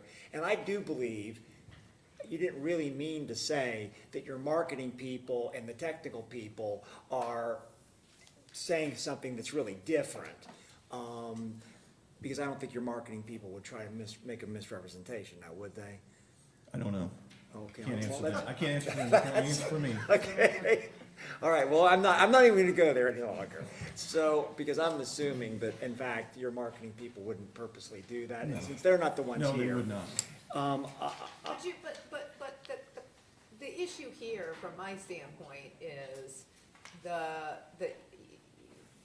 where you have your existing tower is just no longer sufficient, and so you have to build a tower someplace else, and you're choosing this area because there happens to be poor coverage in this area that also then serves the benefit of offloading the capacity constraints in your existing towers. But you could conceivably locate a tower someplace else if you weren't trying to cover this area where you're saying there's a coverage gap, but you were merely trying to create more capacity in your system that already exists, correct?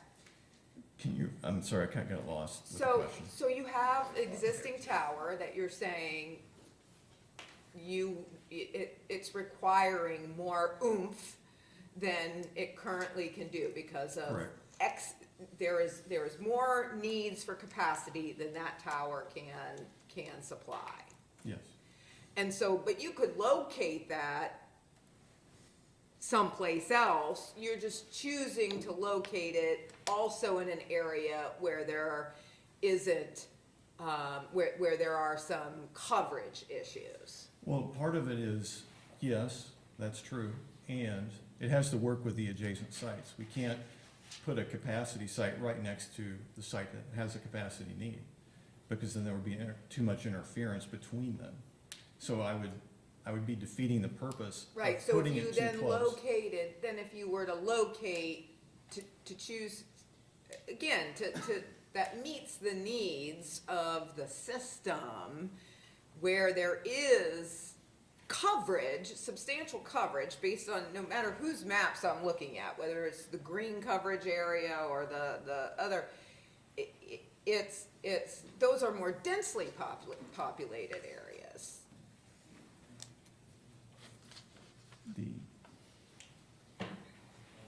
I guess again, I kind of missed what you were saying.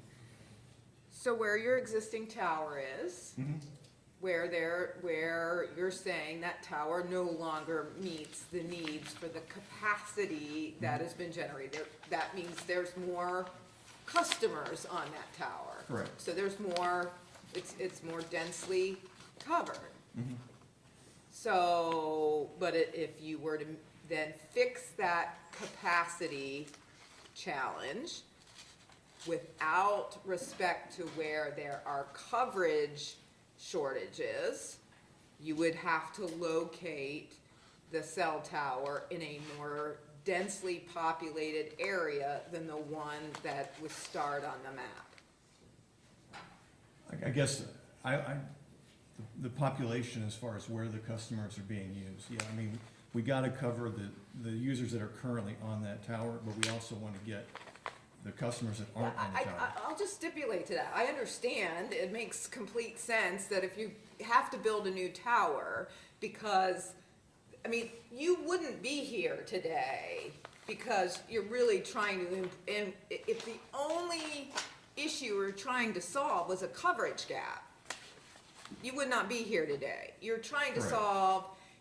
solve a capacity gap in a more densely populated area, because there's growth, so there's more people coming onto that, utilizing it. And so you're trying to kill two birds with one stone by saying, okay, let's go in this area because yes, it will meet our capacity needs, and we could get some increased coverage at the same time. So like, I understand that. So what's driving this, it seems to me, is not because we really care about these same communities that have had a coverage gap forever. It's to satisfy the needs of the more populated communities for which your existing tower no longer meets the need. Again, if we don't have coverage in an area, and we have a chance to get that coverage and also offload capacity, that's my job, is to do that. Because I was actually going down there, I didn't finish my questioning, and I appreciate where Commissioner Jones is going, because she was going where I was gonna travel. But more directly, I think, because when I asked the question that said, your maps that you've given to us only are coverage but not capacity, and then I wanted to understand capacity, so now I'd like to ask you to compare your map that you say is gonna accomplish the things that you're gonna get by the site that you were talking about today to approve. And I want to assume, I all along, when I looked at this, assume that reference 5, which is locating in a current tower that you could go on and co-locate on, is the best alternative. Is that right? The best alternative is to build the site. No, I know that. But I use the word alternative. The alternative is to the site you've got. So I'm saying, if you're gonna go to co-locate, the best alternative is reference 5 to meet your needs. I will let the board determine that. No, I'm asking you to tell me, because you're the coverage guy. Based on the coverage map and based on your statement, that's true. Okay, now I'm gonna get to the denouement of my question. I understood that. What about capacity? If you went to reference 5, do you solve your capacity problem? Then I'd still have to build another site to the west, to No. the east. I'm asking, do you solve the capacity? Because you're telling me that because of coverage. I'm just asking the capacity question now. I'm just asking you, because I can see the relationship with coverage. I'm about to come back to these two things, and I assume that they're all on identically the same scale, right? I think they are. The maps are on the Yes, they're all same the same scale. scale. Yeah, okay, so, all I'm asking you is whether or not the capacity issue is satisfied by you by co-locating on reference 5. That's my question. I don't know, I didn't look at that. Okay, well, isn't that relevant though? And so then, if I understand what you're saying, is that even though you want to get more capacity, part of doing the current one is to get more capacity, but you didn't look at that, because you didn't look at the other locations that maybe could completely satisfy the capacity. Your only real goal was, of course, you do get your capacity here, I understand. But then you're doing a comparison of coverage, and if I look at number 5, and now I want to bear into number 5 to see why number 5, because I'm assuming that probably it covers your capacity needs, but maybe you haven't looked at it so you don't know. But if it did cover your capacity needs, why is number 5, where you co-locate, not pretty darn good in terms of coverage? Because when I compare these two maps, and I look at the green, the real difference is kind of a little spot right dab in the middle of this thing. You see that? There's more green there, and there's less green there. There's some more green over here, but really, you substantially get yourself way more green, and you've got some really good red too, which is inside coverage. But what you're really not getting is right in the heart of the river valley.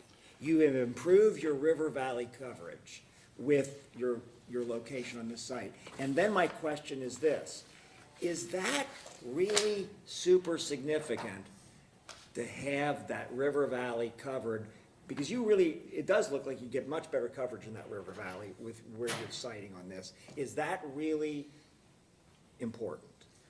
It is for the people that go up and down the river. So during the if you're in summer. a canoe on the river, this is important. Yeah, I was at the King's Domain, which had a big, obstacle course on it, on the river, and I couldn't get my phone coverage in there, okay? And I was Verizon at one time, I don't even know if it was Verizon there, so I get that. It would have been nice to have that, but, I was in an obstacle course, so I really didn't care.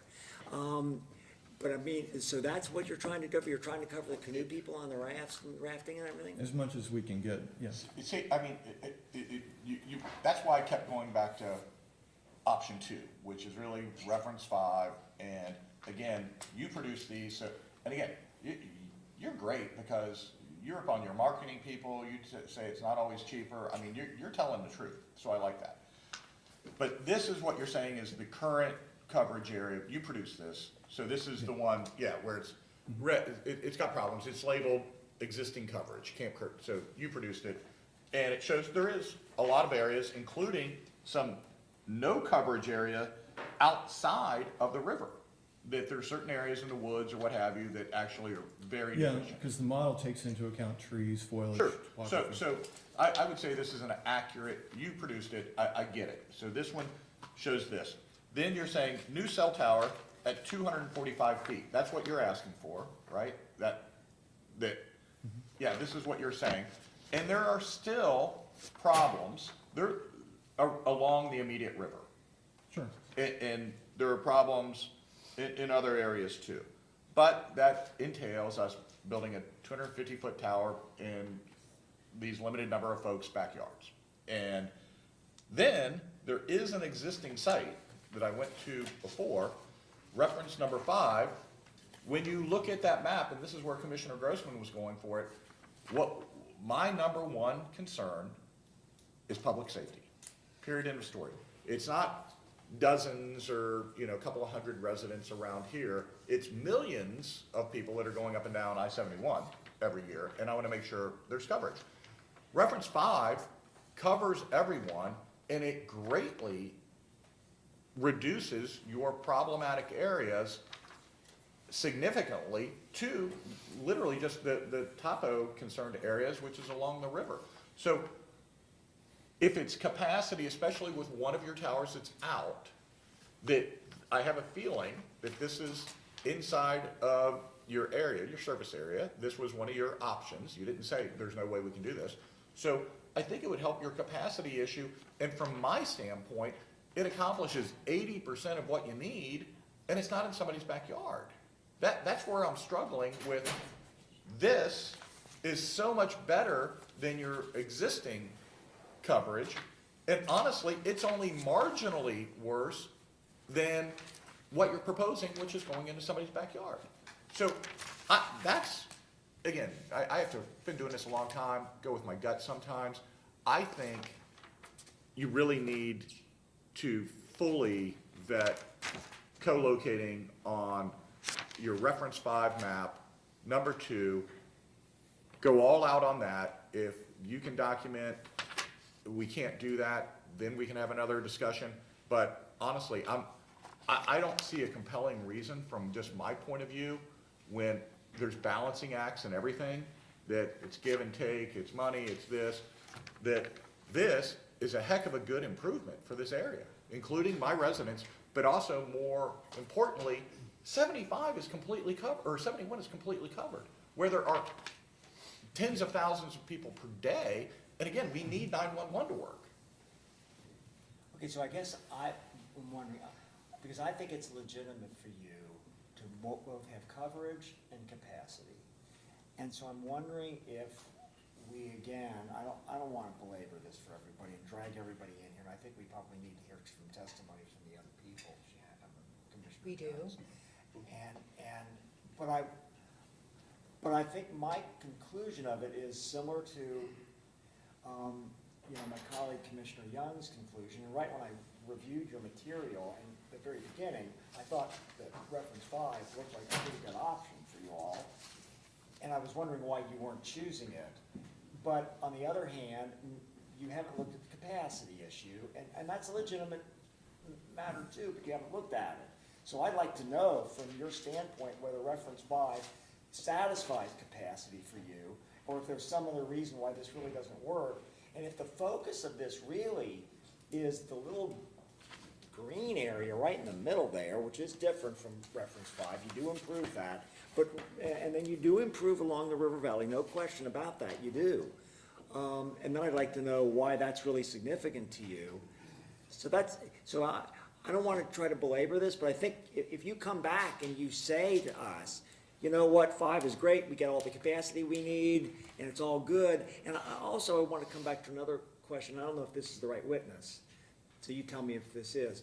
If you guys would locate on the location you're requesting, are we gonna get a whole bunch of other, mobile providers swooping in to be on that because they got the same problem you do?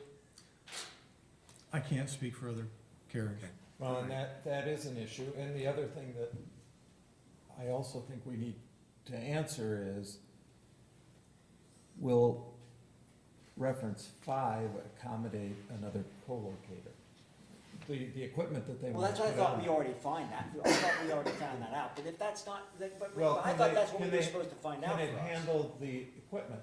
We No, didn't okay, well, submit that's- the plans. Okay, Yeah, that's. sure, good. sure, and those are all things, honestly, I'm trying to help out the residents, because I get it, and again, public safety trumps resident concerns, I hate to say it, but, because, you know, we're trying to think about hundreds of thousands of people, it's not, you know, a smaller group, even though, I think I told everybody, I went from, cell tower was being built in my backyard of my old house, I fought it like crazy, ended up being built anyway.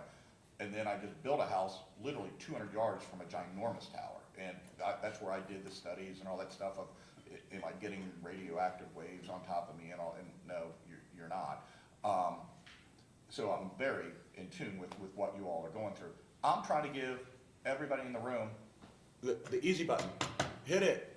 It's, let's go to the existing tower, and if you, and we'll represent to you, if you're having trouble with whoever owns number 2, let us know, let us try to help you, let our telecommunications department try to help you. If you guys have problems with reference number 5, trying to co-locate on that tower or whatever it is, let us try to help. Martin, we can always do that and try to get, oh, well, maybe they're looking for something for us, and maybe they need to go on a water tower or something. Well, I think Let you're- us try to play ball to avoid building this. Yeah, I mean, I obviously don't know every tower, but we have relationships with American Tower. I think some of the things is actually a Marks Tower that we utilize, that we could work with Paul and Gary relative to the state, so we do have opportunities to be of assistance.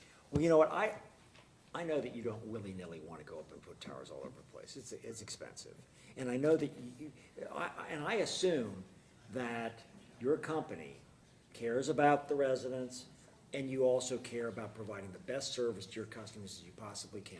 And you don't needlessly just dot towers all over the place. I know that's the case.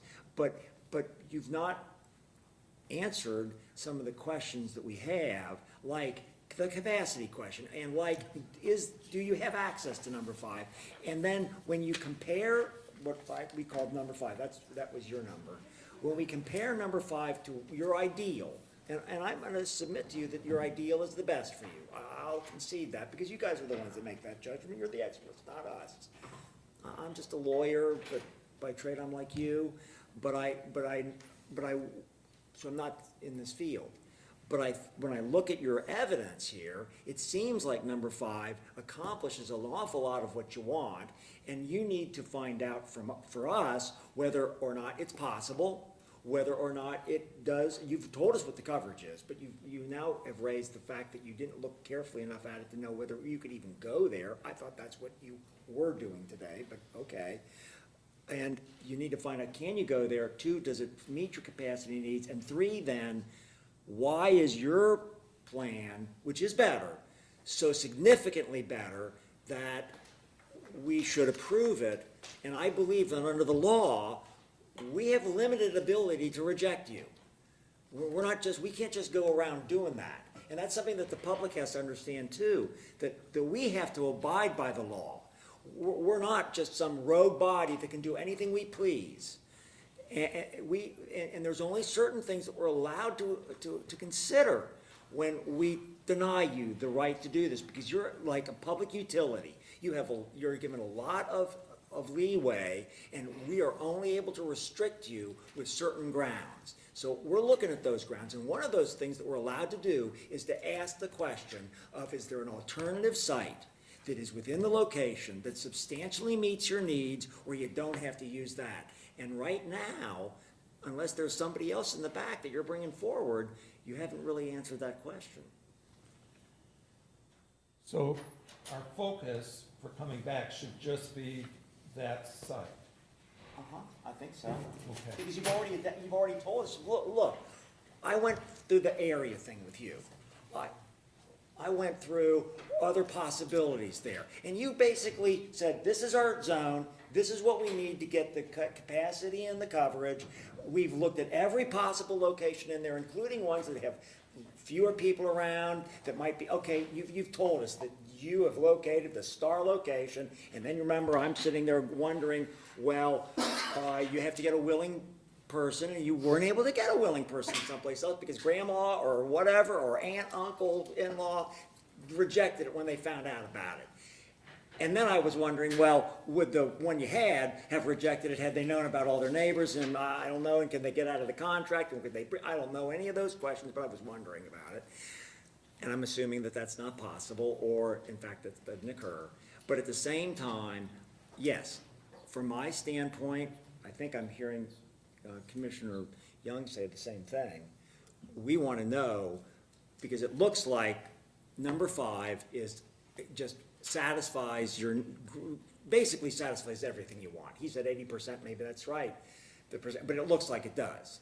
I don't know about capacity, I don't know about Counselor, possibility. I don't, if it's the hard ball, it's this or nothing, I would advise you from my standpoint, don't ask that. I'm not a lawyer, I'm just a schmuck that did a lot of paint by numbers, and I would say, I'm painting with a different color on most of this. I just don't want us to come back and then talk about, No, for you're not. example, the ATC. No, I I get it. appreciate what I it get is it. you're saying, We're- and Yeah. you're wanting to narrow the I just issues don't by wanna which we continue, waste we everyone's were to time. continue the hearing to ensure that we're not adding new issues in it as a tactic for delay, and I don't think that that is what you're hearing here, that we're trying to delay a deliberation. I think we No, have a and I'm not legitimate- saying that, I just wanna make sure that we come back and give you what you want. Okay, that's a very fair question. The only thing, I think number 5 works the best.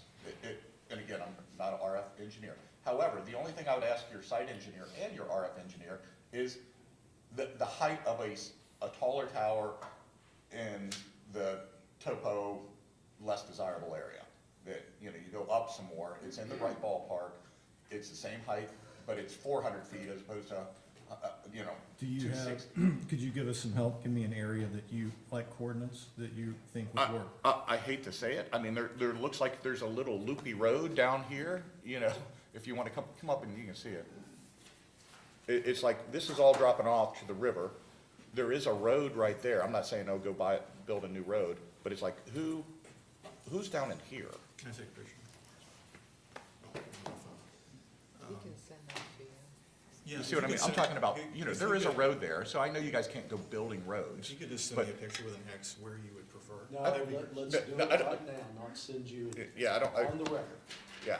All right, but just in that, and I'm just saying, as you only wanted us to talk about one thing, I'm saying, talk about 2 things. Can you get a hard that- copy of that? That would satisfy me. We tried everything else. Yeah, can we get it?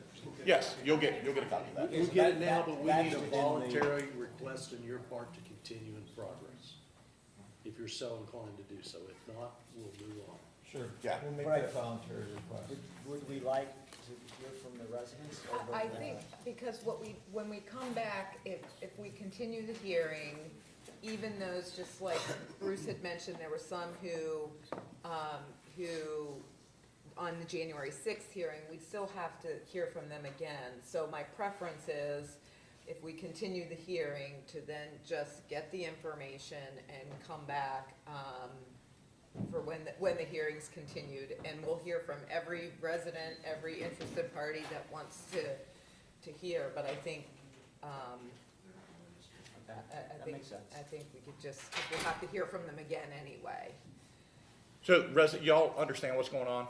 Well, I kinda heard. All right, so what we're trying to do is not have the tower built where they wanna have it built. Okay. That's the bottom line. We We're understand trying that like crazy. We're not debating a tower needs to be built. We think a tower does need to be built. We are giving them what we think is the easy button, which is there's already an existing tower that is not constructing something else. Co-locate on that is option number 1. And option number 2 is we gave them an area down here in the woods that there is a road, and saying maybe you build a taller tower there And if those two things don't work out for them, they're gonna come back to us, and I think that's when you all need to express more concerns, but Okay. it's, Do we get a chance to ask them questions about Yeah, their I- presentation today? I, Because I have several questions on what they stated rather than what we have documentation-wise. sure, in the context. I do have one piece here that I do want to present with you guys, just to ease your guys' mind. This is actually the call log, and I'll state, my name's Mike Kirby. I have been sworn in, 1087 Southwest 10. I only have one copy of this, but this is the 911 records and every call that came in our area in the last year, and there's been no dropped calls, there's been no issues with the 911. I know public service is your number one priority, and I understand that. But this was given to me today as I walked in, so I want to make sure you guys have this, that, while some say we need cell service, some say we don't, all of the residents, of course, here are opposed to it in our presentation that we said before, and I think all three of you guys have that. But I do want to make sure you guys have that. So when would the next hearing be? And, this is very difficult. I'm sure you guys are aware. Each and every person here, the residents that we have here of the South Nixon Camp community, this is the second time, actually this is the fourth time that we've all come together. And we're going to continue to come together in numbers because all of the residents stand on common ground that we do not want the cell phone tower. yeah, I appreciate what it is you're saying. At the last hearing, or the first hearing, we gave everybody the chance to speak then, and we will give ample time for everybody to speak if we continue the hearing to the next meeting. What we're simply asking at this juncture is we are asking for the applicant to consider a new location that is not the one that they're proposing. So that is what we want them to have the time to do that consideration. When we come back, they will answer those questions, and if that is not an acceptable location, that is not the one that's in question today, then we will continue on with the hearing, continue to receive everybody's testimony, evidence that they want to submit. We're not trying to keep anybody from providing it. What we're saying is we see a possible opportunity for an off path, and we'd like to be able to explore that option to get an amicable, come to an amicable conclusion. In doing my own research, I 100% agree with you. Tower location number 2, they're number 5. I've always felt like that was a great source. And I believe you said that in your testimony I did back on earlier, January 6th. back in January. They've done their research. They've sent their certified letters. I'm just a good old country boy from Lebanon, Ohio. All right. Well, did they do their map on 300? The one question I did have was the map drawn, the coverage area, was that set at the 320, or what was that elevation that they showed coverage at? That was my one question for the RF engineer. But I'm going to show my cards for a little bit on. I think you're about to, What? hold your fire. Okay. You might get a win. You don't have to. Well, I can help. Okay. I'm trying. All right. Hold your fire. All right. Look, we're gonna go away. Commissioner Young, let them see a map. In their range, in the area that we talked about, is the area where they would prefer to put a place, as to whether they could find something in that area that was lower density, would not impact you, or they have the same neighborhood problem. And then we also wanted them to look again at that now chart 5 we've got, which we've referred to previously as the number 2 tower that currently exists, whether A, there's availability, B, does it meet their capacity needs? And remember, you've heard the kind of questions we've had today. We're being careful. We're trying to get the evidence that is needed to make a decision pursuant to the law that binds us. So we don't want to have towers all over the place. We don't want that. We understand your concerns. I think you've seen that. But we're also being professional, and we're considerate to this provider too. And they have a right to present their case, and they have an absolute right, when they are allowed under the law to have this, and we cannot find an appropriate legal basis to object, we have to permit it. So we're gonna find out more next time, and we'll be back with, and you'll all have your time to talk. Will you be setting a date today? Yes, so if there is a motion to continue at the request of the applicant, Yeah, Counselor, what type of ballpark, how much more time you need? We do a month, Okay. set it for March. March 17th, so do I have a motion to continue the hearing in progress at the request of the applicant I would, to March 17th? let's go with the 24th. I'm having surgery on the 17th. Okay, well, that's, you don't need to do that, so Alright, let's yeah. just, I'll make a motion to continue this in progress until March 24th. is there a second? Second.